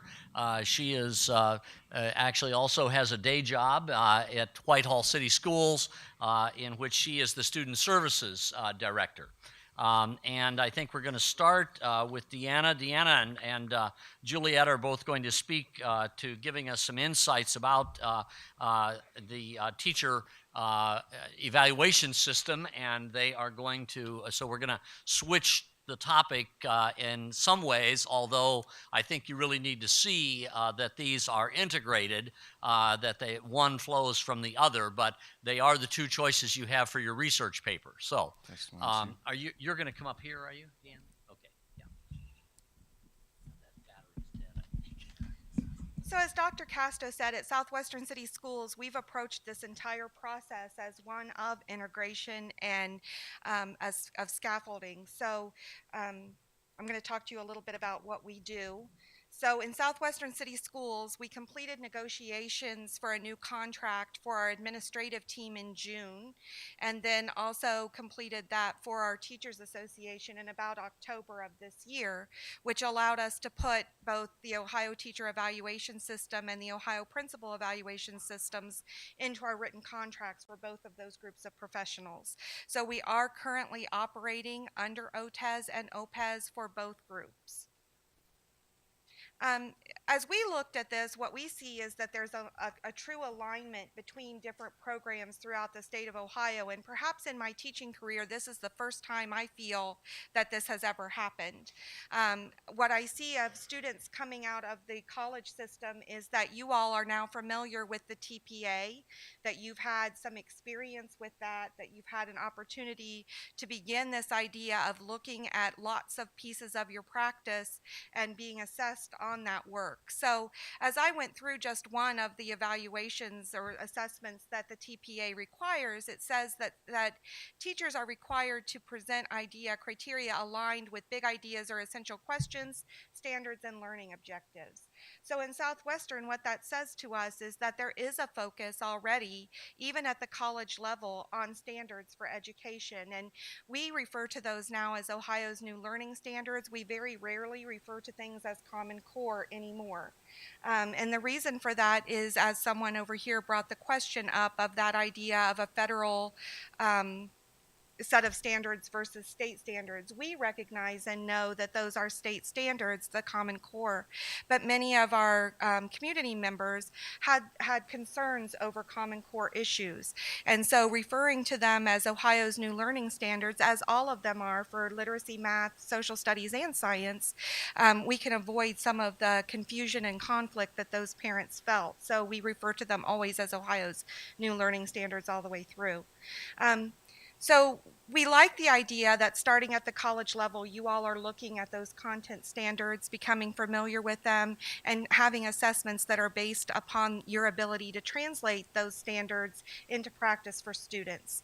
So we're encouraged by that, so that we see that for graduation, you'll need to be proficient in those skills. So there's one level of need to be familiar with the standards at the college level. Our Common Core standards focus not just on content, but they also focus on practices, and we've made that a huge emphasis in Southwestern City Schools, trying to make sure that teachers recognize the fact that they're not just presenting the content of math or literacy to students, but are also focusing on practices for understanding. And that's where a lot of our new programming comes into place. That's where a lot of our professional development comes into place for those teachers who have been in the field for quite a long time. We're trying to make sure that they understand that it isn't just their ability to know the standards, but how they teach those standards and the practices that they ask children to engage in is critically important to the child's success as well. So you'll see a lot of focus in both the OTES model and in the RESA model, the new teacher model that speaks not just to content but also to practices. So the second tier after the TPA would be our resident educator program, and I've pulled some pieces from the rubric for success for resident educators to show again that this is really a tiered system with a lot of alignment. Again, you're focusing on instruction that's related to Ohio's academic content standards. You want to make sure that you're connecting ideas between those content standards and moving forward with that. So the resident educator program immediately starts with new teachers, refocusing them on the standards for the states so that they're familiar with all of that information and can impart that to students. There are a few more that also talk about assessment, and we're talking not just about the teacher's ability to know the standards, but are they planning instruction that helps students understand those standards, and also assessments that really focus on whether or not the children have mastered those standards. In Southwestern City Schools, our resident educator program is one that's well established within the district. Long before Ohio required a mentoring program, Southwestern City Schools already had one in place. We've had a program in place since the early 1980s, and so we are pretty detailed in our requirements for what it takes to be a mentor in Southwestern City Schools. Our mentors go through a series of classes that are designed by the district before they can become a mentor. They also go through state training to provide support for specifically for the resident educator program. They go through classes on how to conduct observations of their peers and also how to conduct meetings with principals so that they can communicate with the resident educator and with the principal about successes and problems that may be taking place. So in year one, our mentoring model looks as a one-to-one model. Every new teacher to Southwestern City Schools is matched with an experienced mentor from our school district who helps them through that first year through all of the requirements for the residency program. And a large portion of that today is having them look critically at the standards and being careful that they're imparting that information to their students. In year two, we switched to a cohort model. In Southwestern City Schools, we average about 100 new teachers a year. So for us to try and maintain a one-to-one model for more than 1 year would be extremely difficult. So we've switched our residents over to a cohort model for the second year. In the cohort model, we bring in experienced teachers from outside the school district to provide another perspective to our residents. Our second year mentors are people that are experienced at the state level with the residency program who have direct impact on how that program is being coordinated. We have about 10 of those year two mentors, and they work both with our teachers in classrooms. They also work with them in the evenings. Our residents come together once a month, and they meet together on a monthly basis with their mentors to do professional development around instruction and around content so that they're familiar with that information and preparing for the resident educator summative assessment. So on a routine basis, they're getting instruction from people that are very experienced in what the expectations for success on the residency rubric are. In the third year, we have a facilitator model. We have 2 facilitators who work who work on a regular basis. I won't say full-time because I'm one of them, and I certainly don't do it full-time. But we work with our residents to help them through the actual assessment that they're taking in the third year. And then the fourth year of the residency program will be one of a professional year model. We haven't seen the exact details for that year of the program yet, but we do expect that it will involve teachers working collaboratively with other professionals to increase their own ability to do the kinds of things Brad was talking about, share that information with each other to enhance their teaching and make it stronger for students. So we do expect that that's going to happen as well. So when you look at the Resident Educator Summative Assessment, I've just pulled one piece of a task from that so you can see again that one of the large portions of that assessment comes back again to understanding the Ohio Academic Content Standards. It says that teachers will be able to clearly connect those standards, that they'll produce academically rigorous assignments and expectations for student learning based on those standards, that there will be formative and summative assessments across all instructional cycles that are aligned to those learning expectations and standards, and that they'll provide feedback to students that help them understand whether or not they have achieved those standards. So it really is highly aligned to the standards for the state of Ohio. And it's important that the teachers understand that they must do that in order to pass the assessment.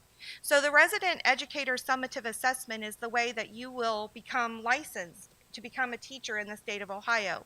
So you go through TPA to get your graduation requirements completed, aligned to standards. You go through the residency program where your mentors work with you on those standards.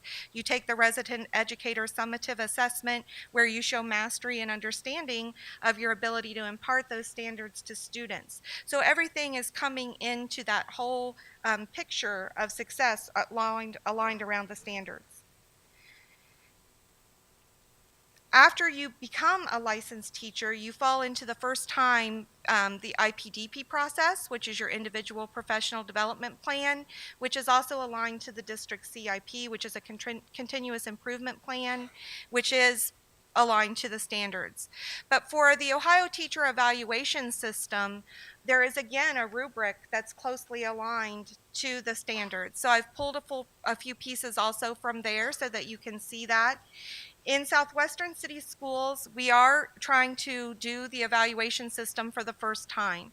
All of our principals have been trained and have gone through the certification process to be evaluators for OTES. Our teachers are currently working to write SLOs in the district, which are student learning outcomes, for those of them that have do not teach classes that have state assessments. So we are really in that infancy stage of being able to align ourselves fully with the OTES process.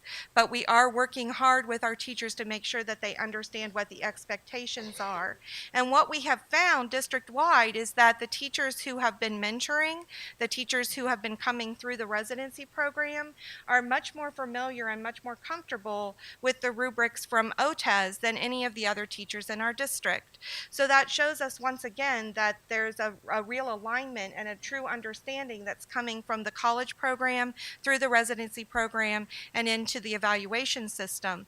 So while some of our teachers today may not be fully comfortable with that model, more and more of those that are coming in the last 3 years are finding that they are able to easily understand the expectations of the rubric because of the 2 other programs they've already been through. In Southwestern City Schools, we've stuck very closely to the Ohio model for the implementation of OTES. Our principals do a pre-observation and collect evidence for teachers on the different parts of the rubric through that pre-observation process. Part of that is looking at lesson planning, trying to see that teachers have created a lesson that is aligned to standards, that has been differentiated for students so that they get a full understanding based on where they are. They then go in and conduct formal observations of the teacher. In the past, in our district, principals did not have to evaluate teachers every year. It was based on when your contract expired, when and how often you would be evaluated. With the beginning of OTES, every teacher every year is evaluated. So this is a big shift for us as a district and for both principals and teachers as far as planning and time. After they conduct that observation, they do a post-observation conversation with the teacher so that they give the teacher feedback on what went well and what didn't go so well in that particular lesson. So they do those formal observations a few times a year. And then in addition to that, they do walkthrough observations on a regular basis where they're just coming into classrooms, staying for a few moments, up to 15 minutes, trying to see if they see the things in the rubric. So they're collecting more evidence to help the teacher show that they've reached a proficient level on the rubric. In our district, our contract never allowed walkthroughs in the past. This is the first time in Southwestern City Schools that walkthroughs have been permitted as a formal observation, or as a type of observation for teachers. So a very different model for us than's ever been there before. Our teachers who teach courses that have state level data are using value-added data as a way to show that their students are achieving success. Those who are not are using an SLO system. We're working on writing those now with the hope that every teacher who's not a part of the state testing will administer a student learning objective assessment at least once this year. I will honestly say that we have not yet begun really using that as a formal evaluation system. We'll kick that in next year because our contract didn't go into effect until later in October. District administration didn't feel it was fair to try and catch people sort of halfway into the year to try and get them ready for that. So we've used this as a year to get people familiar with writing those assessments so that next year they'll have an opportunity to use them for the actual process. After that, there's a written evaluation that principals will write for the teachers. Teachers will have input on that. And then teachers will either be given a growth plan, which means that you're on track for success and that you are just writing a plan that will help you continue to be able to achieve good results for students in your class, or you'll be asked to write an improvement plan stating how you're going to get better in the areas that you were found deficient in your evaluation. So you could be asked to do either of those, but both of them focus heavily upon professional development once you are complete with the year. So that's a basic overview of what we're doing, connecting the standards with the OTES model, as well as trying to show our staff that there's a large connection for those that are coming through the college process, through the residency process, graduating from that RESA assessment, and then moving into the OTES model. For you folks, this will be seamless. You won't even be at all surprised when you go through the process because you'll start it in your college years. For some of our teachers that have been in the field for 15 years or more, it's going to become, it's challenging, and we often hear struggles with them because they're not used to being assessed in this way. They're used to a checklist. They're used to basically someone going through and saying, yep, you do this, you do this, you do this, and really that's the end of the process. This is a much more detailed conversation than they've been a part of in the past, but it's also a much more invigorating process. I think most of our educators really seek the knowledge of how to do better. I know myself, when I was being evaluated under that checklist system, it was frustrating. You know, each year you would get a pretty good score and you would be, but I know there are things I need to work with and I need to have somebody have that conversation with me so I can get better. And principals didn't really have the ability at that point to have those conversations. Now they do. Now they can truly become instructional leaders and really provide input to teachers to help them improve their instruction for kids. And so I'll Thank stop you. there. Do any of you have, that one isn't working. We'll take a couple of minutes just for questions, just for Tiana. Does anyone have anything they'd like to ask her as a follow-up to her presentation? Yeah.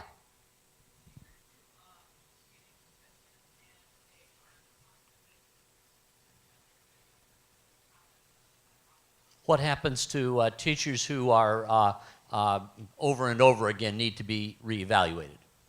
That's where the improvement plan comes in. Principals will work with teachers to help them figure out the things that they need to do to get better.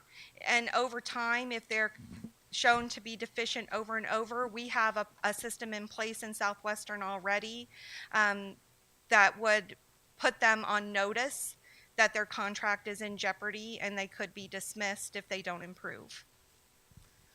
Okay, another question? Yeah. So from sitting and talking to a couple of teachers, part of the assessment for them is setting goals for their students. And from what I've understood, it's now tied in with their pay. But from a couple different classes that I'm teaching in, some students can improve from 80 to 90% growth and still not pass. So how does that factor in? Because the teachers that I've had are really frustrated with the plan because they have a lot of lower level kids and that so they've been kind of going back and forth in negotiations for like where they need to get to, but it's not really acceptable to have the goal be to not pass the class. They can improve by 90%, but they're still not going to pass. So the issue is really the limited ability of some students to actually progress far enough to pass, and how does that impact both the evaluation of the teachers and also, of course, the educational goals for the students? Yeah. So that question is a little different depending on whether you're looking at value-added data from the state testing or whether you're looking at SLO data that the teachers themselves are creating. We've had many conversations at the district level with concerns over the fact that SLOs being teacher developed may not be equitable to state level tests. That's a concern that teachers have, and I believe rightly so. We've also had conversations about whether or not it will be more difficult, more challenging to find teachers who are willing to take courses for students that perhaps are more at a remedial level. However, in Southwestern, we've gotten great results in our value-added data over the years, and honestly, our teachers get more than a year's worth of growth out of their students as it is. We have great scores for that, so our teachers have a lot of promise for that. We didn't find that to be a problem during negotiations. Okay, thank you, Deanna, and we'll turn to Juliet now while she's getting her PowerPoint in there and started.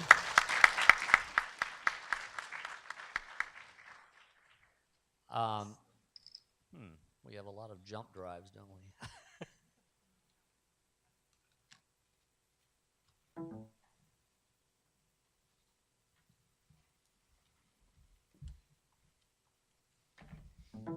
You should kind of be formulating questions while Juliet is talking. And if you have questions that carry over from Deanna's presentation or from the earlier presentations, we're going to have another Q&A period at the end of before we break.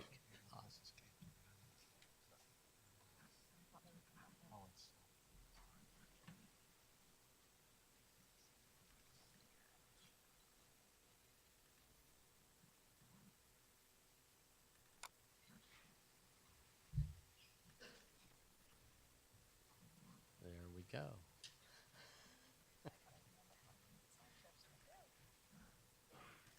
This is the inevitable issue of woman over technology. There right? you go. Make sure that's okay. I was asked to come here and talk about Whitehall's deployment of OTES and how it relates to Ohio's new learning standards. So I just need to kind of tell you up front that we are not a district that is fully deploying OTES this school year. In fact, we took a step back and dropped out of Race to the Top after our third year because we really didn't feel that we were ready, and we had a current contract that was going to prevent us from doing some of the language that OTES requires. So we are actually in negotiations this school year. So we will have a contract hopefully at the end of this school year to put in place for next school year, and discussions are moving along very well. So everything that I'm going to talk about today is based on the discussions that we've had thus far, but could be subject to change based on what comes out of our evaluation discussions. I was going to say, as Dr. Casto said, I am Director of Student Services for Whitehall City Schools. I do oversee most of the title programs, any school-wide services, school improvement initiatives. I do a lot of curriculum and assessment and professional development work within the district. Like I stated, Whitehall was part of Race to the Top, and I'm sure you've had discussions about Race to the Top districts, and some of you may actually be participating in your experiences this year with Race to the Top districts. We were in for the first 3 years, so we we did get a very, very strong grounding in understanding of the new evaluation system, as well as some of the components that were required, such as adoption of the Ohio's new learning standards, as well as some of the assessment structures. And I'll kind of just skip the goals here. You know why I'm here, so we'll continue on. So what I wanted to do is talk a little bit about the evaluation components, because I don't know how familiar you are with the OTES language. It is relatively new. I find that teachers, even out in the field, still struggle with some of the language and struggle with the components. So I wanted to tell you that the new evaluation system is basically two components that are equally weighted.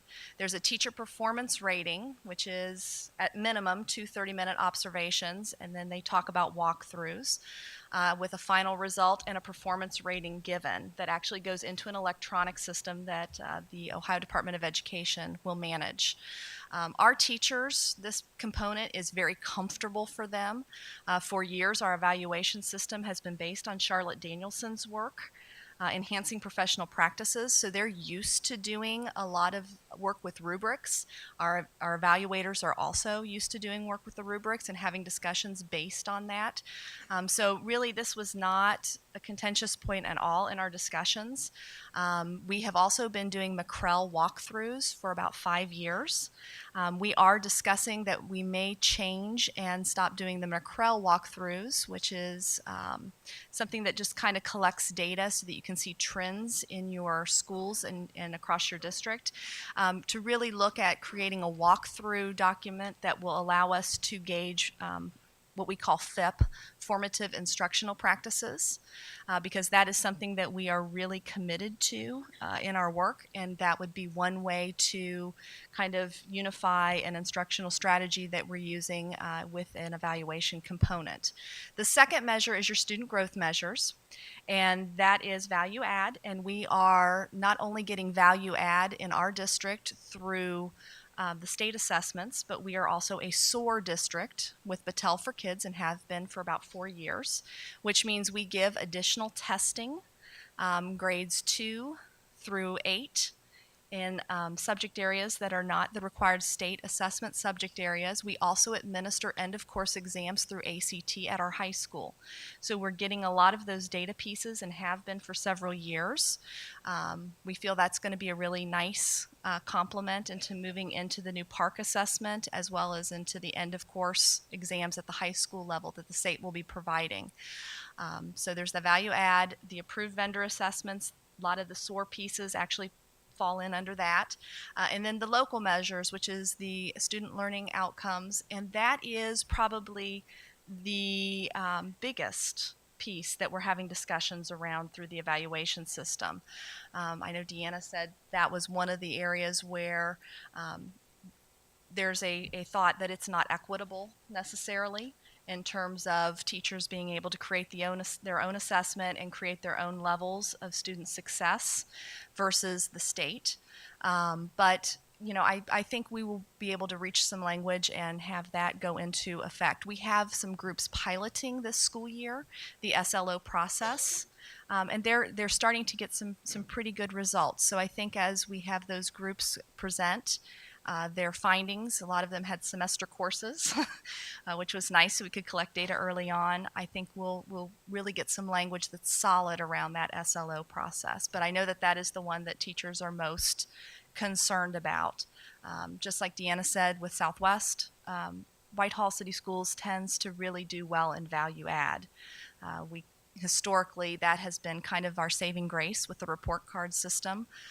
So, you know, we're not as concerned about that, but I do understand the thought of, you know, it's not fair that one is a state assessment and one, you know, you get to kind of choose what you do.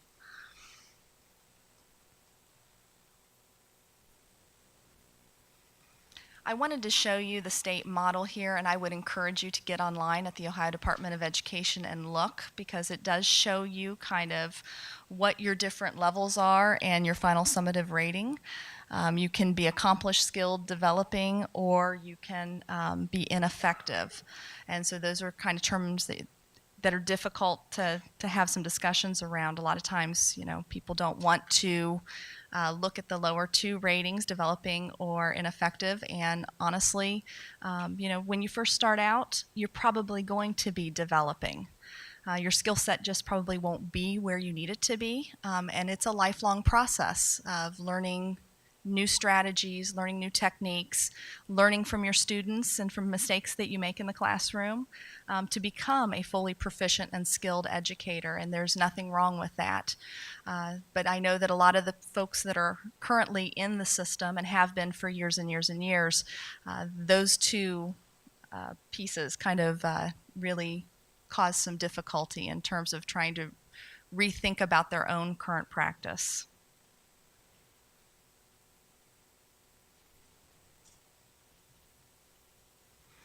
Okay, right now with OTES there are no required forms. However, Whitehall City Schools will be looking at adopting a lot of the suggested forms with some minor tweaks to them. LEAs must have credentialed evaluators, so districts have to send all of the people that would be administrators who will be evaluating. They have to go through training. They have to take an online test and become credentialed, and once they're credentialed, they'll have to come back through that process for recalibration at a certain increment. Your performance rubric must be aligned with the rubric in OTES, and we're using the rubric in OTES. I don't think that there has been any discussion on anything different than that. We felt that it was a natural transition to use that rubric in Whitehall because we'd been using the Danielson's framework for so long. There's really not tons of significant changes, so we really felt that we could do that successfully. And that you're required to report all your final ratings in ETPES, which is the Electronic Teacher Principal Evaluation System. We'll be doing all of that. I was going to say there's the overview of the process, and this is the SLO piece, the student growth piece, and the value add piece. So basically you can have different categories of teachers. If you have value add, that is a state assessment, you're required to use that for your 50% student growth measure at this particular time. That could be subject to change if legislation passes that allows that to occur. If you have a vendor approved assessment, then you can use part of that in your 50%. You could also do some student learning outcomes as well. And if you are a teacher who does not teach a subject that is state tested or a vendor approved assessment, and that's kind of like a lot of our folks that fall into like art and music, those kinds of areas, then they just rely on their student learning outcomes for their growth measure. So category 1 would be state level value add, which is basically 4 through 8, reading and mathematics. Category 2 is state value add, but not exclusively. So then you can make it proportional to your schedule. Category B is you have an approved vendor assessment, and that would be our SOAR pieces for Whitehall. And then category C is our SLO. Most of our folks fall in that category. They're ESL, they're title, support services, art, music, physical education. There is an area where you can actually do shared attribution. Our union has not been in favor of that because when you share scores, there are some things that can happen mathematically that maybe you might not want to happen. So I think our folks are going to just write straight SLOs at this point unless the conversation changes. But there is other districts you'll hear them say, well, I teach ESL, but I have shared attribution for the English language arts piece in the grade levels I serve.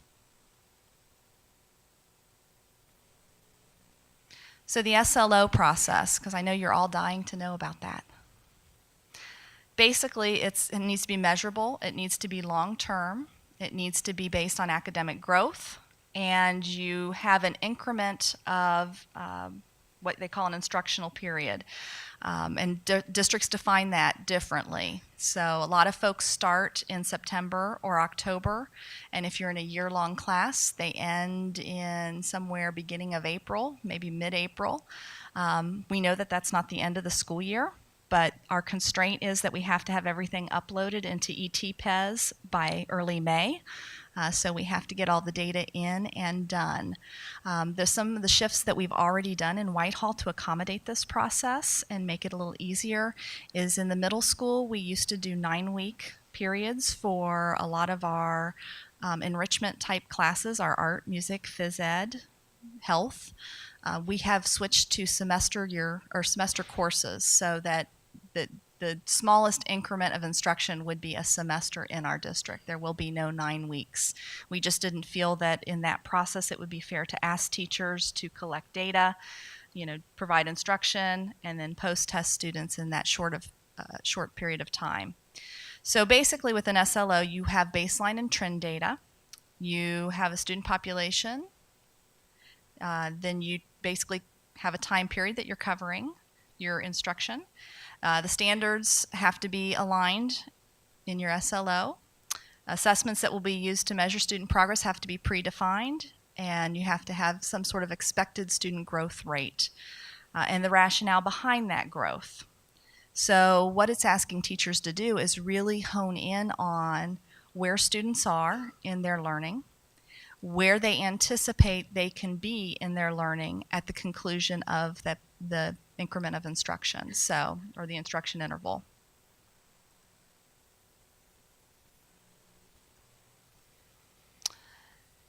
Like I said, LEAs have the flexibility to create their own process. There are some ODE recommendations that you basically do almost like a plan, do, study, act cycle, where you gather and review available data, determine the interval of instruction, and identify the content to be reviewed, choose assessments and set your measures, and submit your SLO and prepare for review and approval. So our building principals are going to be charged with reviewing all of the SLOs for their buildings. I know some districts actually do a district level committee, but we are a very, very small district. So the people who would serve on that committee also serve on probably every other committee that the district has. So we felt that building level leadership, along with their building level leadership team, could make those decisions. And then at the end, you score your SLO and submit your score. So timeline, it says that with OTES, you have to be fully deploying the framework. However, there are some caveats, and we fell into one of the caveats at Whitehall City Schools because we had a contract that prevented us from going into that process any earlier than next school year.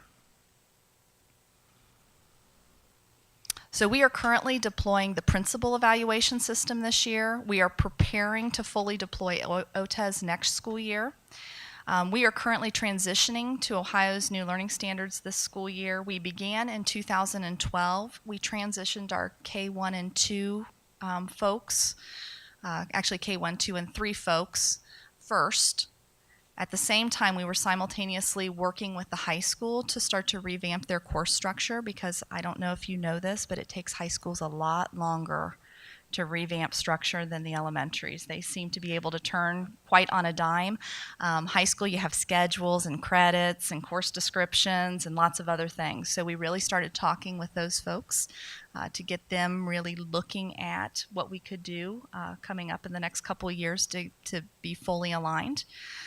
Middle school and 3-5 transitioned this school year. So now all their units of instruction, all the tasks that they ask students to do are aligned with the new Ohio learning standards.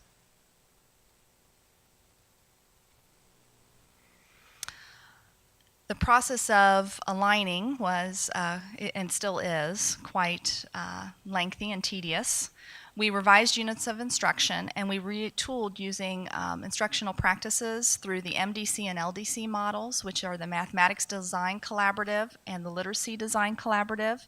Those are models from SREB, which is the Southern Regional Educational Board, and that was founded a long time ago. Really, it started out a career in tech. education, but it has since evolved. They are the major proponents of high schools that work and making middle grades work, which are frameworks that you use to create high quality high school and middle school experiences for students. We have been in that program for the past 7 years.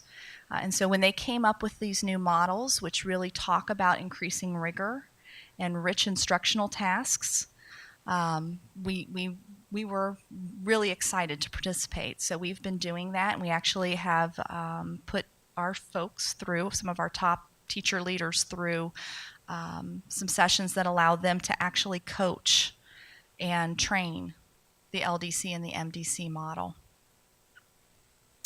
So really that is kind of where Whitehall is right now, and I was going to say we are just kind of in the infancy stages. I'm sure when we look kind of down the road, what we'll end up seeing is a program that is, developing and growing as needs change. We've been doing that for years in education. This is not anything new for us. It's a process of continually improving practice and getting better at what we do. Thank you, Juliet. So, who has a question for, especially for Juliet and Deanna? Yeah.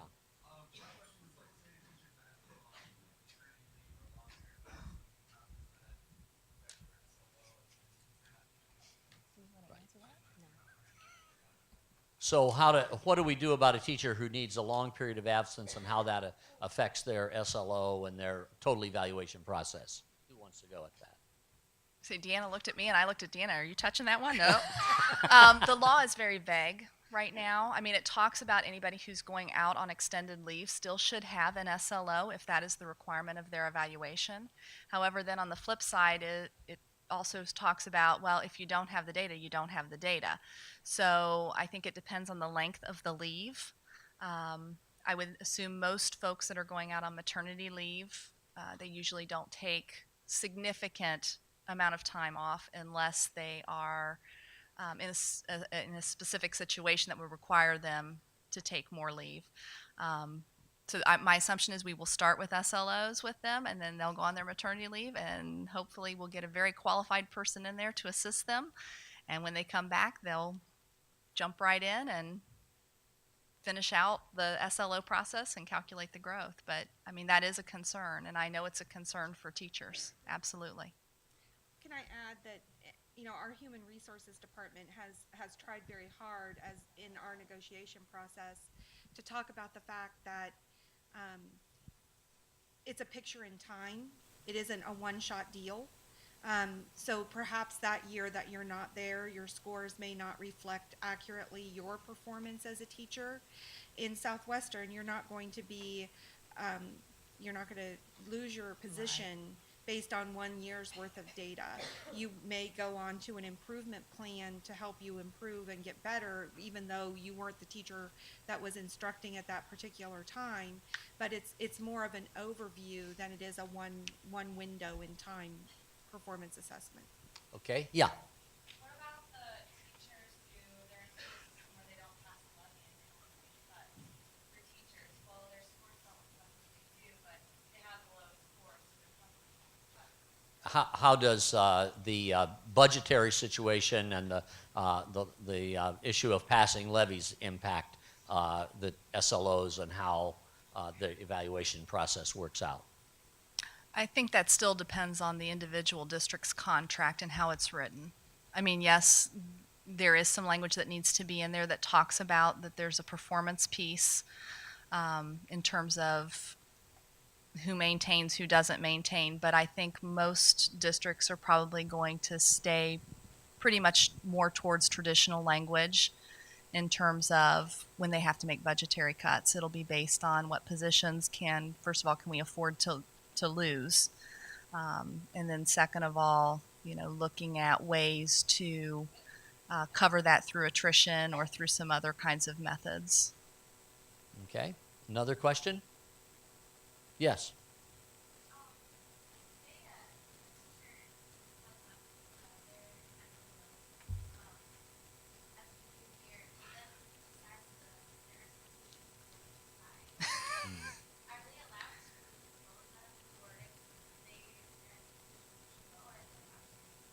So can a teacher who overshoots the mark perhaps a little on the SLO revise that?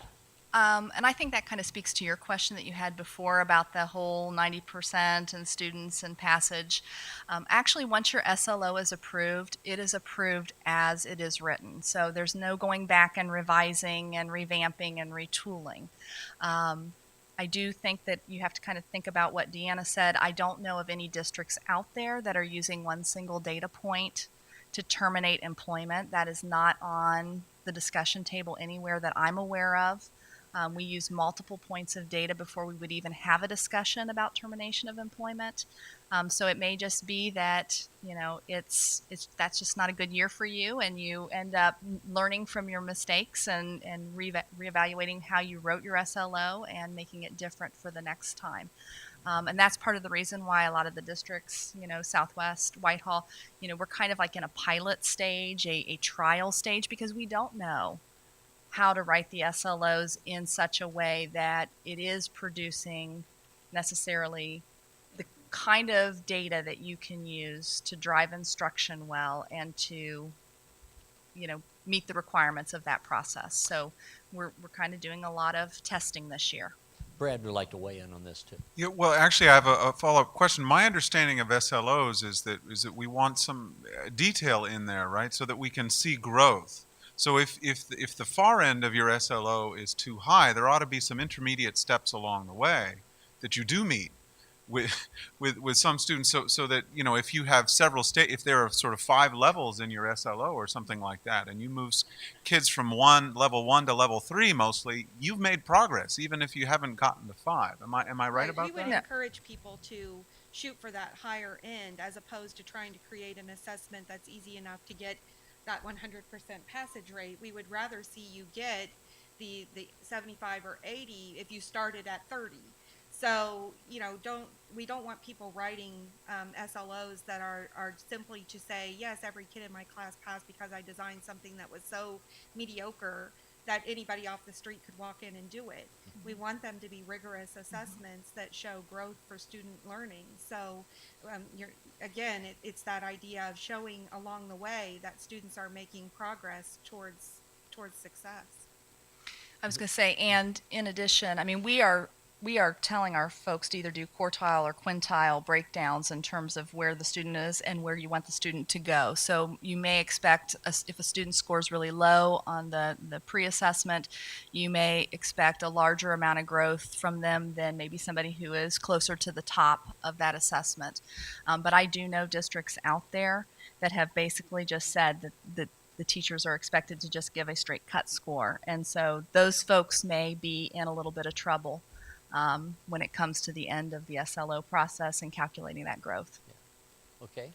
I was just curious about how an SLO works in special ed classes where there's different goals for different students and different accomplishments and how also the Common Core standard works in special ed classes where the Common Core isn't necessarily being enforced. Okay, the question has to do with special education classrooms and how the SLO works in that classroom, especially with individualized instruction, and then also how it relates to how the Common Core relates to the special education situation. As far as the Common Core piece is concerned, students are expected to test at the year that they show on, as far as the students where they show up. If they're a third grader, they're going to test at third grade. So there's not a change for that. They take that assessment. However, when teachers write the IEP for that student, they write that IEP with accommodations or modifications that allow the student to take that test with some modifications to how it's done. Perhaps the student has a particular piece of the assessment read to them, or perhaps they have a scribe who helps them write answers to that assessment. what we try to look for in our IEP writing is that teachers are closing the gap between where a student currently is and what the grade level expectation for that student is. So we know that there are going to be times where a student isn't going to show proficiency necessarily on a state level assessment, but we want them to show that they've closed the gap between where that student was and performing and where they are. So they use that grade level expectation and write what the steps would be to help that student get closer to the grade level expectation than they were in the past. So it's about closing the gap from where the child is to where we want them to be. Okay. Brent? I would just add to that sometimes sometimes teachers want a blanket exemption for all special education kids, and nothing like that is going to be happening now. And what we need to be moving toward is the idea that some kids might have IEPs or particular learning disabilities or whatever that actually don't interfere at all with these particular outcomes. So in fact, they really ought to be able to do the whole thing. Whereas other kids might have learning disabilities or such that would actually get in the way of these particular outcomes. So you want to really let the IEP inform specifically what the goals are for that student. Okay, we'll take one more question. Who wants it? Okay, well, let's see. I have three to choose. Let's go back here, actually. I think I saw your hand first.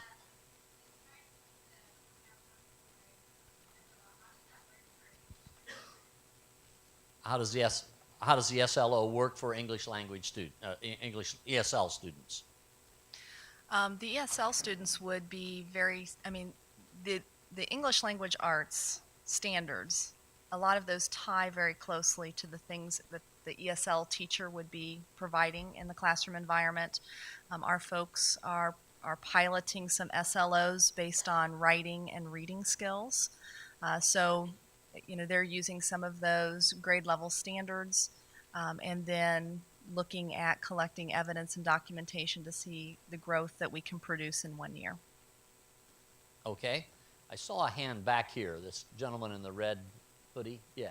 Oh, he wasn't raising his hand. Okay. One of you ladies right here. Yeah. Uh-huh.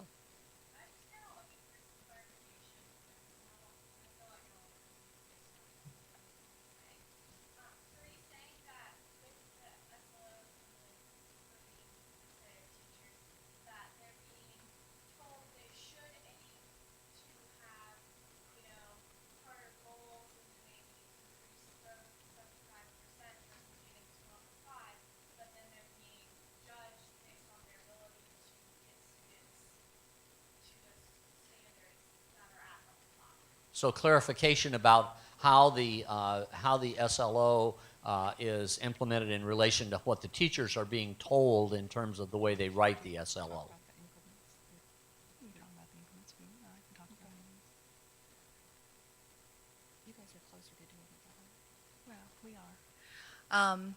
In terms of are you talking about the increments within an SLO process? Okay, the reason why we are choosing to do that in our process is because we really feel that it is a more reliable way to assess students, to look at almost like types of students, types of learners, and figure out how we can best move them instructionally. So for us, with the pre-assessment piece, we're looking at, breaking things down into 4 or 5 subgroups, really looking at what that means, where might those misconceptions lie for the different subgroups based on the standard that we're trying to attack, and then really looking at what instructional strategies can we use to give us the best opportunity to grow those students during the time that's specified. We have been doing that on our assessment structures in our district for a while now in terms of breaking things down and looking at them.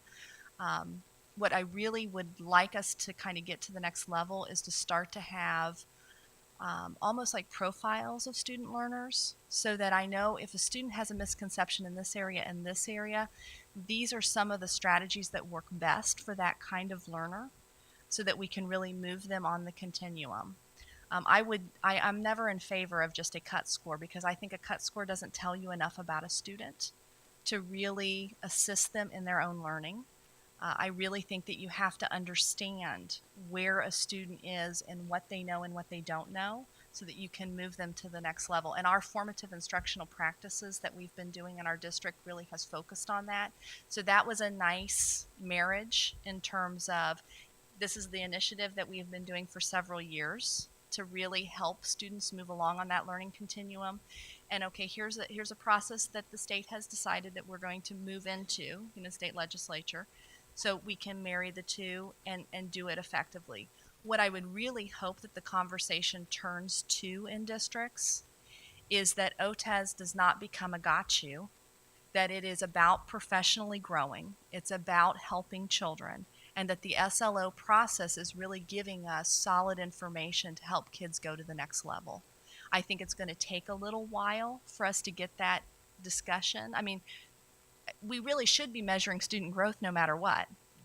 You know, to have a kid in a class for a year and then not be able to tell anybody, you know, well, where did the student start, where did the student end, really is not a good practice for us to continue in education. So I'm hoping that we'll kind of see the discussion blossom around those two ideas, that, you know, OTES is about professional growth, and that your student growth measure really is talking about where did the students start and where do they end. I think that's a terrific note for us to end on. It seems to me that one of the messages that has come out loudly and clearly for myself this morning is that, in fact, not only OTES but also the Common Core standards are really about the students and about what students learn, are able to learn, what will make them more effective as they work out their own lives in our society and need to seek employment or additional education. So let's give another round of applause to our four presenters. Thank you all.